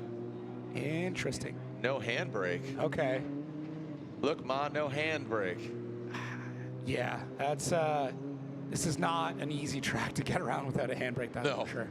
Not at all. That would be torture. How was Drift Masters? It's good. It's good. You know, speaking of Ireland, speaking of Shanahan's. Ireland's beautiful. The competition was great. I mean, getting it's the best trip ever in your. It was. It really was. I mean, it's a long year this year, playing double duty. I know you travel a ton too, so getting that week off to explore the country was very needed. Yeah. And it was one of those I didn't realize how much I needed a vacation until I was on it. Okay. I went, okay, this is good. But yeah, drove around Cork, got to check out James's shop. I stayed the night at the Shanahan's. That was really cool. They are. It's a really cool family to be very much embedded with. Yeah, dude, you were in it. That was just full experience. That you can't pay for that. No, not that. Literally, you cannot. No, they will not let you. We'll turn down the money. Actually, they'll take it, but just kick you out. Yeah. That's how they do. I'm joking. They'll just feed you until you can't leave. That's the thing. Yeah, I know, right? All right, well, as we're having some fun traveling around the world, let's take a look back to Atlanta. The Mustang Unleashed, their activation. You know how capable the Ford Mustang is, and it is one heck of a machine. Let's take a look back at Send It in It's Atlanta. a do-rag, not a don't-rag. You know what I'm saying? What's up, fool? That's going to not make the edit. That escalated really quick. Mustang Unleashed! Whoa. Let's send it!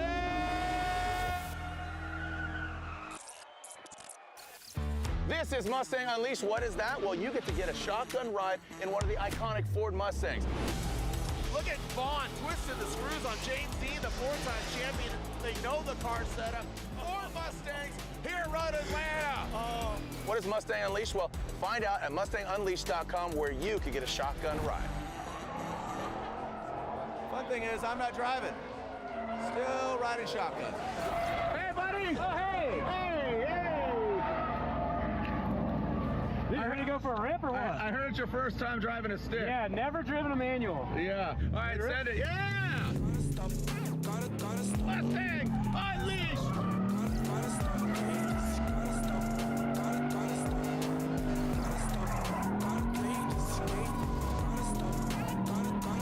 Look out for falling prices.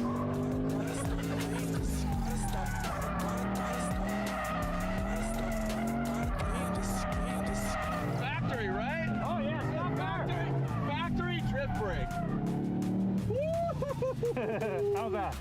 Dude, how good is like FD, Grid Life? You got to rip out there. Dude, all of it. I'm double duty, dude. Just like that.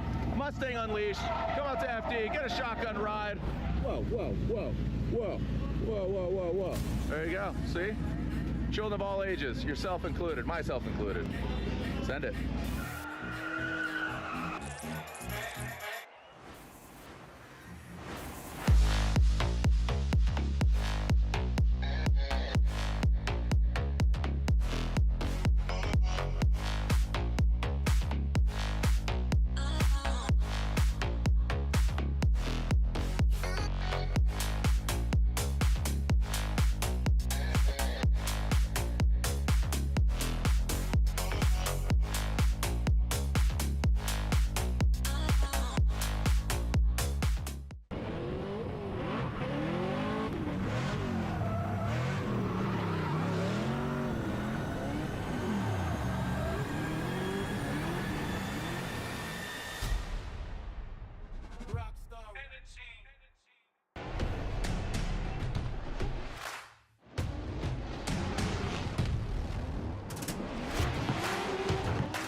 GT Radio.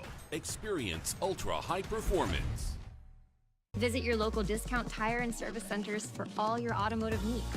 We're family owned, serving as your one-stop shop to have your vehicle running smoothly. We offer 5-star services and a price match guarantee. Plus, get 2 tires free when you purchase 2 select tires. What are you waiting for? Go online and schedule your appointment today.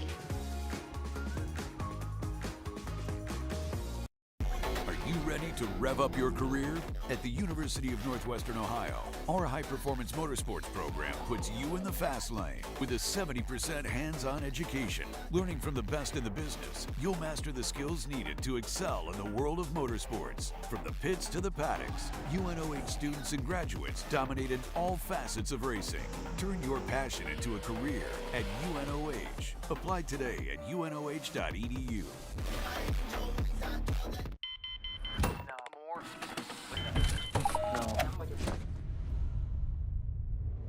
Is this it?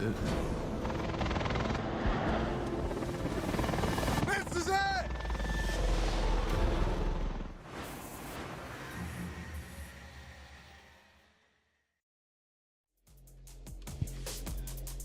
You can see under the lights, or the lack thereof, look in the shadows, you're merely adopted, I was born in it.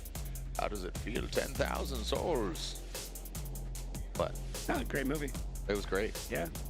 Talking about like 5 Goes West, right? Of course. Okay, I just want to make sure. I thought that, like, you know, America's Tale is great, but 5 Goes West, yeah.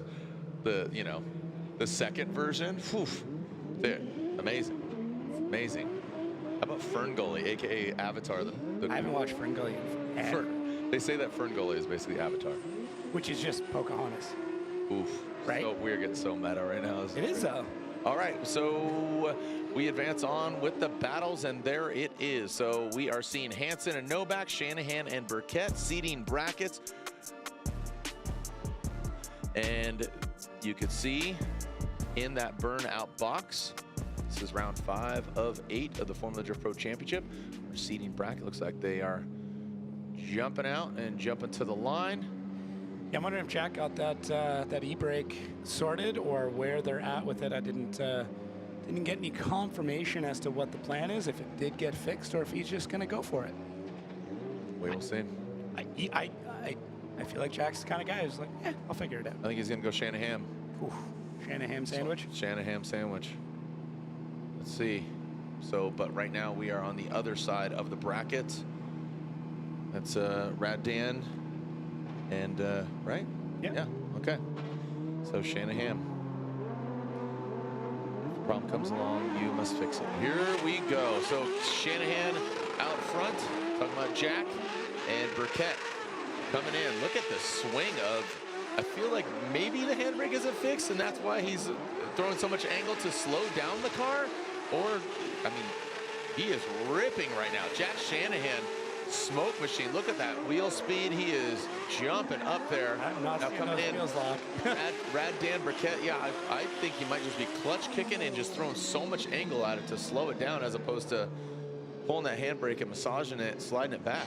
Yeah, I think that was sick. I think you nailed it. I did not see the rear wheels lock on that run, so big old feint to get out there. Just comes off throttle, big left foot brake to get back into the zone. Maybe Dan knows that, trying to play back a little bit, and then there's Jack just throwing caution to the wind, hucking that car around, complete old school style, just getting through the track, using the right pedal only, which is just fantastic. So Jack Shanahan find a way to get around the track, but either way, I mean, it does show in a few spots where the handbrake might have been beneficial to him to fill out that zone a little bit more, but finding other tactics. So Rad Dan taking a slightly hesitant approach through a lot of it, but really, when you're expecting a driver to be using the handbrake in some of those transitions and things like that. So yeah, I'm getting the word here. There is no handbrake. That was a run completely without handbrakes for him. Now, this is where it becomes very difficult, is doing that in the chase. Yeah. Yeah, there's... Who just told you that? Matt's came by the window. He loves being tickled. Yeah, I heard that. Big tickle fan. He's like, let's have a tickle fight. Yeah. It just randomly. He just comes up, he's like, tickle fight. He does it. It's super weird. Look, he's giving thumbs up, too. I don't know it's his thing. I had no idea that was his thing. Everyone's got their thing. That's his thing. Yeah. So if you ever see Matt's, tickle him. Tickle. It's just open dialogue. All right, here we go. And that is not Nick Novak nor Rudy Hansen. It is Dan Burkett and Jack Shanahan. And there it is, the Rat Industries Mark IV Super coming on in. Let's see how Shanahan from the rear handles it with no handbrake. Not getting very handsy, but he is getting that big angle. And look, we don't need no stinking handbrake. Look at this. So, but Dan Burkett, great angle from him, a good lead run. And Shanahan massages it on in. Big angle from Dan Burkett, bringing it on home. And a good effort by both drivers. Loving the flow of this track. Yeah. If we get dry conditions tomorrow and Saturday, this is gonna, I think this might very well be the best layout we've ever had at St. Louis. I like just the fluidity of it, the lengthening of it. As we said, just those mild little modifications really change the flow, the ebbs and the flows of the track. Yeah, I mean, with the current layout that we've got, this is by far the best iteration of it. Pushing that first outside zone back further means that the transition into two is much snappier, and really it has flowed so much better than we've seen previously. But yeah, Rad Dan out there filling that first outside zone, really aggressive in it. We know Jack doesn't have that handbrake, but the judges, I mean, that's no matter to them. It's, you still got to do the job with the equipment that you got. But Rad Dan, solid line through third outside zone. Transition here looks good. Getting that rotation down. Maybe comes out of the zone just a touch earlier, but really, really happy with the driving we're seeing out of Rad Dan here, who's got that car. You know, he's got it sorted. Seems to be driving with a lot more confidence, and just it's hard to say, like, it looks like he's having more fun in the car, but it's smoother. It's a lot more committed. It's looser. He's not fighting it. Yeah, it's looser. So just good. I mean, it's really it's great to see, because Dan is such an incredible driver. When you start to see them make those leaps and bounds, it makes such a massive difference. So like his style. Yeah. Get into the side-by-side. Let's see how things roll out. First outside zone for both drivers looks good. Big transition there from Jack. And I think both of them kind of missed the same amount of that second outside zone. Third outside zone, pretty similar again. And really, I think, to me, the fourth one is come into play through so many of these runs. And yeah, it's tough, man. I mean, kudos to Jack for getting through that run without the handbrake. But, I mean, shouts out to Rad Dan, who's just getting everything planted and putting on a great show here for our seating bracket. So see what the judges think. They got their their call in pretty early on that one, and see what they end up coming up with here. Perfect fit. One more time, and uno mas. Shanahan and Burkett. All right, so now the question becomes, can Jack get that e-brake fixed in that amount of time where they've got the brake on the one more time? So a night that with the buys, you might have thought, hey, we're clocking out early. We're getting a full show here, that's for sure. All right, looks like Jack Shanahan is going to the snack shack to get a Kit Kat because he needs give me a break. Yeah. And we are going back to Rudy Hansen and Nick Novak. Thanks, I got a little chuckle out of that dad joke from Reese. and a true dad is Brian Edgar, so he chuckled too, but he needs a haircut too. All right, here we go. Rudy Hansen will lead, and Nick Novak chasing him down. Boom, initiating in. Good transition and good angle from Rudy Hansen. Novak tucks in. And they are, again, we have some ideal conditions right now into that third outside zone. Hansen has ripped up, slingshots his way into that last outside zone. And, man, he holds on to that. I thought he was going to find himself in the grass and outkick his coverage, but no, he holds on by the skin of his teeth. Well done. Yeah, Rudy able to find just the last little bit of grip on outside zone 4. As you said, I thought we were going to be pulling him out of the leads there. First outside zone, gets on throttle a little bit late, leaves that zone a touch early and transitions on that, basically on that rumble strip there, and then starts to push out. And Nick Novak's got to pull that gap in a little bit closer in the transition into our last outside zone. That's where we thought Rudy Hansen was going to be looking for a tow truck, but able to get through the line. Doesn't really light the tires off. Now it is pretty slick through there, so it's, I don't think it's something where the judges are really going to be nitpicking in that section, but it will come into play, especially once this dries out, and hopefully, you know, for pro spec competition tomorrow, and definitely for pro competition on Saturday. Did you say, I mean, equally, if he's Nick picking, he should be Rudy picking as well? Yes, that would only be fair. I mean, it works on both sides. Yeah, you got to. If you're Nick picking, you're Rudy picking as well. Just clarify. Yeah. Okay, because Nick is now up front. Yes. And we'll see if he's picking. But the judges are picking a winner. That's the plan. And we will find out who it's going to be. Who's going to the finals? Is it Nick Novak or Rudy Hansen coming out? Let's see if we load that slingshot and he shoots forward in that first outside zone. Rudy Hansen does not partake. So talk about Nick picking. He is out there, but Rudy is not picking to go into that outside zone, 1 or 2, but he gets aggressive. Wow, Rudy Hansen. Oh, Rudy Tooty, fresh and fruity. IHOP just called, and he looks like he comes to a halt and rips across that finish line. Yes, this is going to be interesting because Nick did have that same mistake once again in the lead on outside zone 3, where he gets into the wall, and it causes him to leave the zone a bit early, gets a bit of a bounce off the wall, and then we see the over-rotation of Rudy in the chase for outside zone 4. But we'll get back to that in just a second, as Nick out front with that left foot brake, pushing out to keep that car nice and wide for the first outside zone. Second outside zone looking solid. Rudy now starts to try to make his approach, and then you can see that is where Nick has to make the correction. Rudy does a fairly decent job, and it puts him on a tighter line, and then Rudy just over-rotates, throws that back end in on Nick. So did Nick transition a bit late, causing that incident by Rudy? That's going to be what the judges are going to be looking at here, because it's a big cause and effect throughout this track. Every mistake you make somewhere else. So right there, Nick gets into that wall, pushes him out pretty early. Really tight line there, has to rotate, and gets on throttle, maybe a touch too late halfway through that zone. So judges will have to decide who takes fault in that incident, when that could be our decider through this battle. Judges got their decision in already, so they know.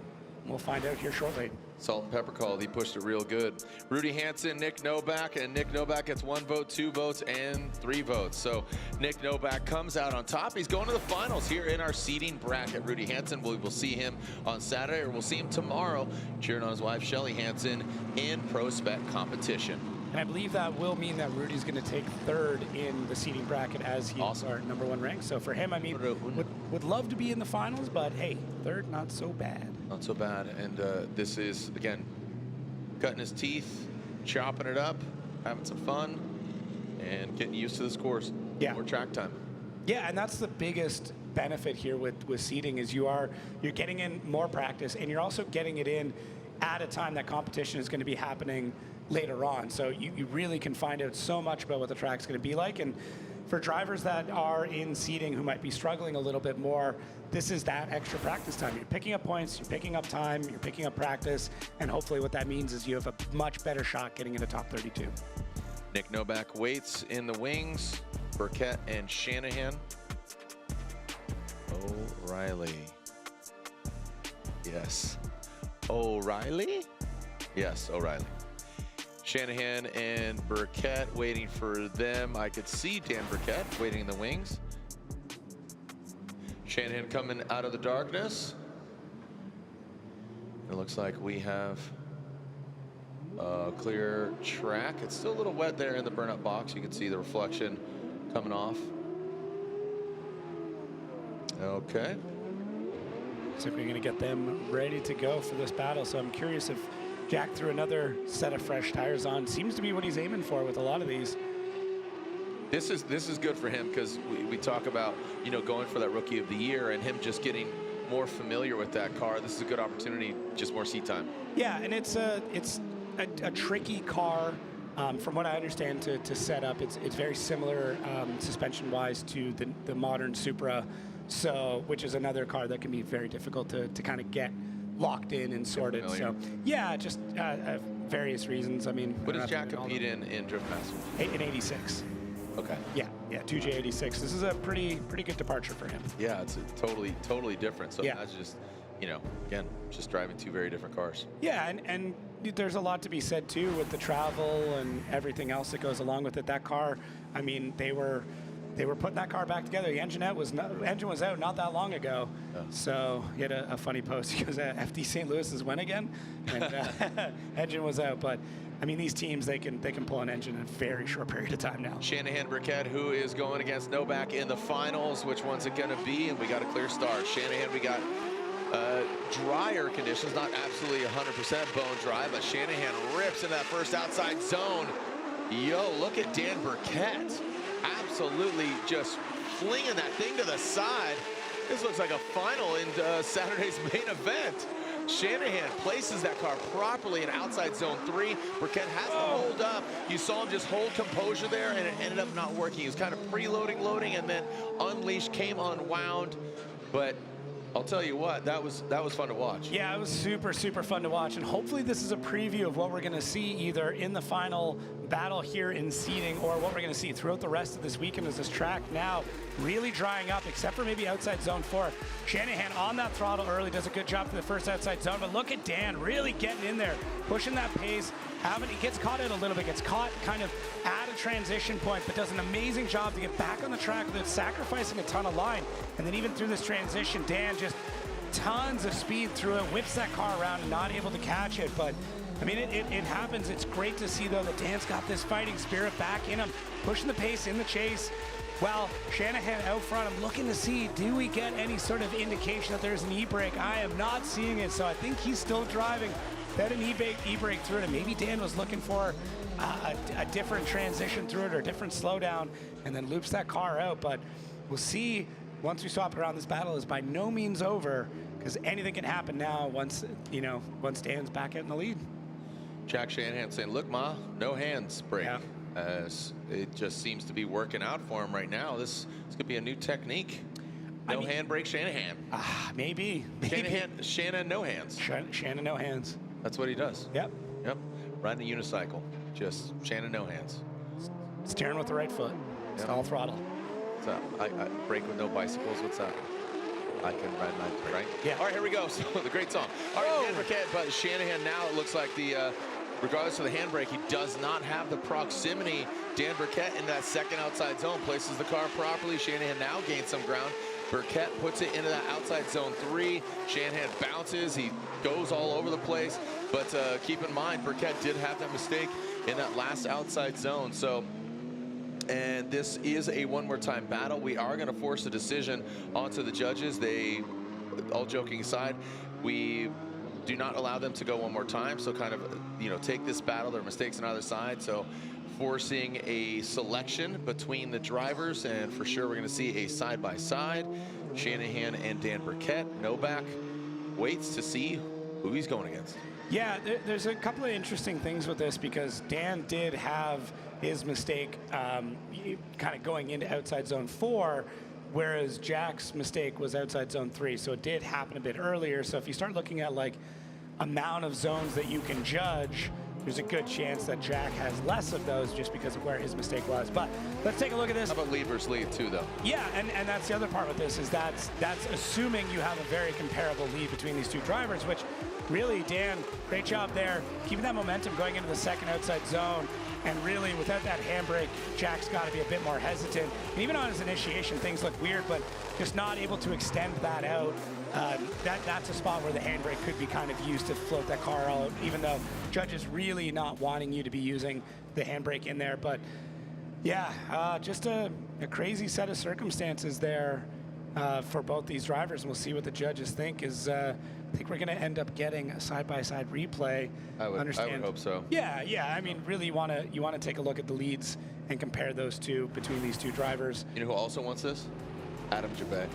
Yeah. Adam Jabay wants to see side by side, and he wants a sweet slice of meatloaf. Oh, dang. Yeah. I mean, hey, next time I see him, I'll do my best. But that's your nickname, meatloaf. Oh, sweet. Okay, I'll take it. I mean, I'd do anything for drifting. So, as we look at the leads, they are very, very similar. It really, it's tough to say who's got the advantage there. It may end up coming down to where that mistake is. So that I don't mind that it forces the judges to not just easily say, okay, let's dismiss it and go one more time. I agree with this kind of forcing of a decision. Yeah, it's might take an extra replay here or there, but really it's gonna move things along and get us through the rest of it. So pretty look at I mean, Jack is same thing, hoping for that e-brake, having to use a feint. Just the car really whips out and kind of gets a bit more rotation than what he was hoping for, putting him on an awkward line, and then misses basically half of the third outside zone, and that's kind of all she wrote for him there. So that to me is the big differential, because the leads look pretty similar, is that Jack actually completed less of the run. And that's how I might be making a decision, but judges know way more than I do, so they might have a different take on this. Lead versus lead, chase versus chase. So really, in that, no, I'm just saying in that instance, chase versus chase, one went further than the other. It's like American Ninja Warrior. Did he make it to the warped wall or did he not? The warped wall. You know? Yeah. The salmon ladder. Yeah, I mean, I heard that Brian still thinks that he could take. Egger thinks he could do. Oh no, that was not Robbie. No. What's the old? Human Herman. No. American Gladiators. Oh yes. Oh, absolutely. That was the one. Yeah. I could dodge that tennis ball cannon. Okay. So Laser's got nothing on me. How about Malibu? Never heard of her. So really what the judges are looking at now, what we're hearing is contact at the end. And I don't think there was any actual contact to that section. Maybe I'm missing something, but I didn't see any. But judges really want to take a look at all this to understand, more or less. They want to make sure they're looking at all of it. So I think Reese already put his headset on. He's ready to defend his answer here. He's going to war for the judges. Defending, like it's as if he's. I would like an explanation either way, personally, and if I'm asking for it, maybe somebody else is. Dan Burkett gets the victory, and Burkett is unanimous. So Reese, going down to you, is unanimous. Yeah, so what we ended up seeing here is that when we were going into outside zone one, they were both shallow going into outside zone. And no, first of all, let me just say, since they both had errors and they had incompletes in the chase, we're judging off of lead to lead. So going into outside zone one, you can see that both of them are comparable in being a little shallow into outside zone one. We're going into outside zone two, which we feel is the definitive moment. We feel like Dan in the lead does a better job filling out outside zone two. All right, so that stands out for him. Going into outside zone three, we feel like they do a similar job in the lead in outside zone three. Going into outside zone four, you're going to see they're going to do a similar job there. So what stands out is outside zone two, where Shanahan actually comes out of the zone a little bit earlier than Rad Dan that stays in the zone longer. All right, now the chases have nothing to do with this battle right now because they both incompleted, so we have to judge off of the lead. So when we do that slight little bit of Rad Dan staying in outside zone two is what gave him the win. Got it. So because they're incompletes, it doesn't matter how far they made it through those runs, they're just gone. Right. And we look at those leads, and really outside zone two, probably 2 or 3 foot difference of how deep they were in that zone. Right. I mean, props to Shanahan for doing what he was doing without a handbrake and everything, but in that case, Rad Dan gets the win here. Thank you so much for Reese Marin elaborating on that. So we have our finals are set here in our pro seeding bracket. Nick Novak and Rad Dan Burkett. And looks like they are set and ready to go. So it looks like, again, great battles there, but between all the drivers, and liked how it dried out. If this is the shape of things to come, ideally it stays like this. I mean, the rain cools things down, but I'd like a little drier overall. Yeah, I definitely like it. You know, just a little bit drier. Like, give me a full dry track, no more patchiness. It was pretty cool hanging out with homeboy from University of Northwestern Ohio. I know you talked to Braden, who he was over our shoulder and he's helping out FD staff, and it's cool to see a young man commit himself to working in the community. Yeah, it's great. I mean, we need as many people involved in this sport as we can possibly get, and to see. Just, it was funny, I went back and read some DMs him and I had a couple of years ago, just when we first met, and it's kind of come full circle, which is really neat that we chatted those years ago, and then I got to sit next to him in the broadcast, so kind of a cool full circle moment for me. All right. Well, again, he is here in the building, he's helping out, and, you know, just showing him the ropes a little bit, putting up signage, you know, carrying water, doing a lot of those things. So let's take a look at, again, University of Northwestern Ohio student. This is Braden. Hey everybody, my name is Braden, and I'm here interning with Formula Drift and a future freshman at UNOH. I'll be there for 4 years in motorsports marketing, and this for me is a dream come true. I'm here interning with Formula Drift, as I just mentioned, and I've helped set up banners, I've helped to meet some great and important people, and overall seeing the community of what Formula Drift is all about. And at an event like St. Louis, everything is so crazy. So being able to be here on site and learning everything about the ups and downs and in between the Formula Drift is a blessing come true. All right, I'm 18 years old, but I started as a little 13-year-old kid just watching drifting on YouTube, and I saw Formula Drift and thought there was nothing better that was interested for me. So I just started doing more research and started going into it. I started emailing people, meeting new people, and I am beyond grateful for where I'm at today. So if you're somebody who's looking to get into Formula Drift or looking to go to the University of Northwestern Ohio, I would just start by just reaching out. That's how I got where I'm at today, with a couple of very simple emails. So just reach out and get your name involved. Just send some emails out, and I can promise you can be standing right where I'm at right here in St. Louis.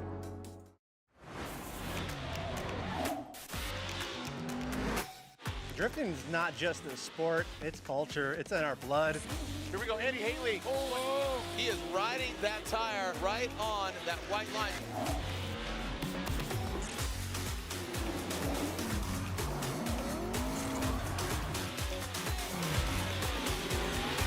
Tires are what we live and breathe in Formula D.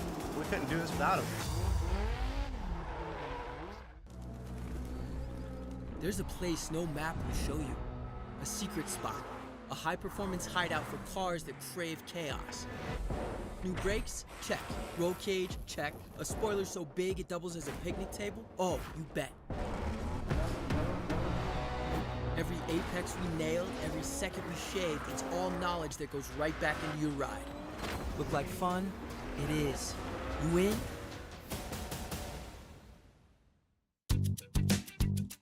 You've got questions? We've got answers. Need a pro you can trust? We have stores of that too. No matter what you need, our professional parts people have the training and expertise to help you do things right. Deep automotive knowledge. Just one part that makes O'Reilly stand apart. The professional parts people. O'Reilly Auto Parts. Welcome to Taco Bell. What can I get started for you? I'd like a 10-piece crispy chicken nuggets, please, and a Rockstar Energy Refresca. Pull ahead to the pickup window and try not to leave a trail this time.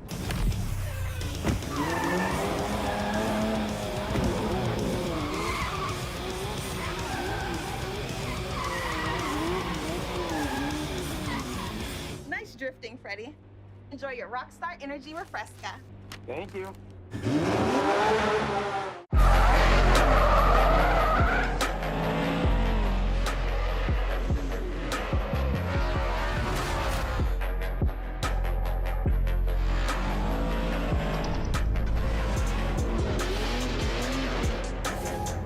Love that car, baby.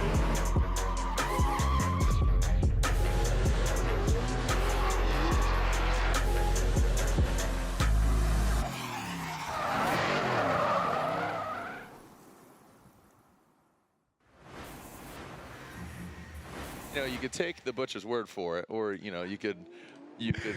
I watched that movie this weekend. Yeah, it's how people. I mean, you remember you were there. Yeah, it's great. So we have the finals. Yeah. And we are getting settled, and it's you know, we've been a little lighthearted, admittedly, here for our seating brackets, knowing that everybody that is here in the building or entering the seating bracket will be going to the main event. So the point accumulation is here, and all joking aside, we're having a lot of fun, but it just seems a little casual. It seems necessary because of the lackluster conditions, and now we're seeing ideal conditions. But yeah. all joking aside, I think this track, the way it's shaping up, and when it dries out, it's going to make for some really good tandem battles. Yeah, this is such a great preview of what's to come this weekend, and seating really sets us up for that. But let's take a look. Here we go. Send it, baby. Brad Dan Burkett, Rad Industries. Looks like he has really risen to the occasion. As you said it, you were really giving a lot of confidence there. Jacob Gettens coming to the second outside zone. Here comes Nick Novak to the side of that Supra. He has to dive back, and now Dan Burkett brings it into that third outside zone, approaching the final. Let's see how he manages, and slides it on in, hits it, quits it, gets back out. So I'd like to see him a little bit deeper there, just showing him the commitment, not so much the placement of the car, but I like that overall. Good. Again, Dan Burkett is showing a great sign that this car could fare well for him. Yeah, just really sorted on this. So first outside zone looks good, nice and stable. Adds even a bit more angle coming out of that zone. Gets that car rotated for the second outside zone, and maybe a touch shallow through there, but that pushes out nice and wide for third. Gets that additional angle to try and fill out as much of that zone as he possibly can with Nick Novak in tow, and then Radian just a touch shallow through the fourth outside zone, but Nick in the chase doing a great job of adapting all the way through. He is mirroring the line through so much of this track. He does a good job of mirroring the angle as well, and Radian just figuring it out, getting the pace sorted. A couple of zones we'd like to see him a bit deeper, but outside of that, he's got the speed, he's got the consistency with it as well. There's nothing strange kind of happening with the car or his driving. It's just really planted. Where he's pointing the car is where it's going, and it's just really great to see. Let's see if we're gonna get a winner here. Nick Novak leading, Dan Burkett giving him chase. This is all about seating, so these gentlemen are in the finals. You can see the lights on. Once they extinguish, they will send it here for the final time this evening. Tomorrow is all about pro spec, but right now, our pro seating brackets, Novak would like to get this victory, but Dan Burkett getting a lot of confidence on this track, coming into that second outside zone. You can see the car really just ready to get out of the stable, and throws it to the side of the BMW.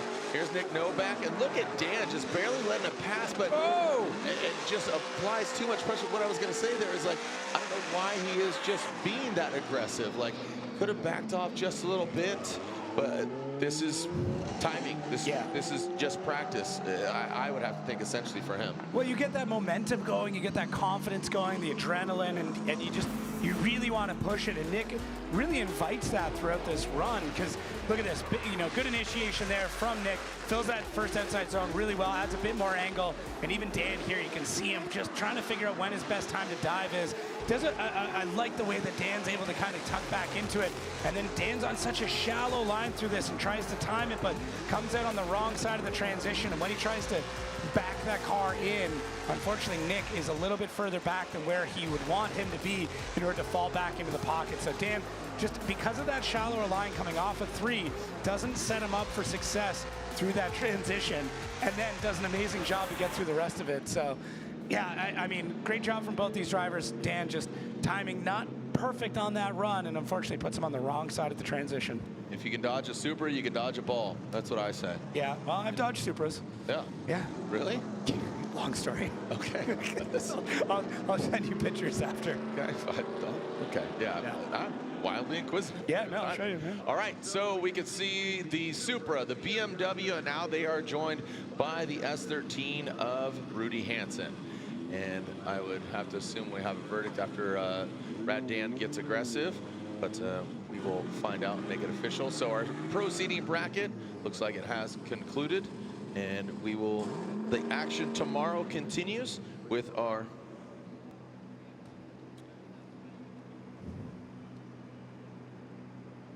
all right, so stepping outside of the car, make some noise for him. Third place here in seating brackets, Rudy Hansen. Yes, sir. Rudy Hansen looking good, looking dialed. Again, a busy man here this weekend. And you can see it looks like Dan Burkett coming to the side of the BMW, but these gentlemen drove when the conditions got drier. They drove faster, more aggressive. It's like Dan Burkett checking out the front end of his vehicle, jumping outside of his vehicle, and we have a winner. It is unanimous. We saw that contact, and there's Shelly down there, Mrs. Hansen, the mullet looking like a rat in a rainstorm, and just throwing it back. But all right. All right, taking off the gloves, helping him out, getting some assistance. Sir, can we keep it up front for you?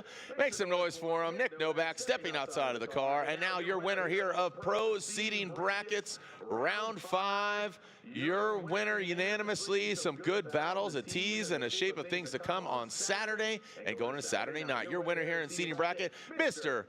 Nick Novak gets the win. Nick Novak gets the win. Rad Dan Burkett, just a little too aggressive. He gets second. So there is your 1, 2, and 3. Some great driving there in your seating bracket. Taking a look. So, you know, Reese just said, he says, yep, just too aggressive. It was unanimous. So an easy verdict there for our judges. Congratulations to Novak. Again, a vote of confidence, getting more practice for all of our drivers. But your thoughts here on seating bracket. We started out, it was wet, it was slidey, yeah, less than ideal. Just a great preview of what the rest of this weekend's going to look like, and that's what seating is. And hey, talking about preview, here we go. Top 32. Look at the way that this lines up. There's already some great battles that are going to be in here. Somewhere we're already pre-established, like a Tommy Lemaire, Brandon Sorensen. But then we start to see a few more rack up. Rome Sharpen's here. Dan Burkett. That one's going to be super, super interesting. So yeah, it's a great one. I mean, yeah, Hobson taking on Osbo. That's a full confidence battle there. You know you can drive hard against a Frederick Osbo. So Ben Hobson hopefully can take advantage of that. But yeah, lots of great battles already. Yeah, our points leader going against Ben Hobson, and you know, we had 11 drivers advancing on. We were to backfill with 12. So Adam LZ gets the fast pass in 32, going into 16. So the forecast is saying it's going to have some great weather. So come on out, join us out here. And join us 3 o'clock tomorrow for Pro Spec competition. Check the schedule. Go to formulad.com. Place your bets. Do your things. See you at the crossroads. Lazy Bone, Crazy Bone, all the bones are going to be here. Bone Thugs and Harmony, the crossroads. This is tomorrow, round 3 of the Link Engine Management Pro Spec Championship, and Saturday, round 5 of the Formula Drift Pro Championship. On behalf of Jacob Gettens, Matt Sofa earlier today with Pro Spec, and our judges, thank you to Vernon, Brian, Reese Marin, and Robin Nishida. Sorry we didn't have time for you, but tomorrow hopefully we'll have some time to talk to you. But Robbie Blade Nishida, I believe he cut himself. He's now lost a finger or something, but we'll take care of him. We'll be back. We'll see you tomorrow here at Worldwide Technology Raceway Park.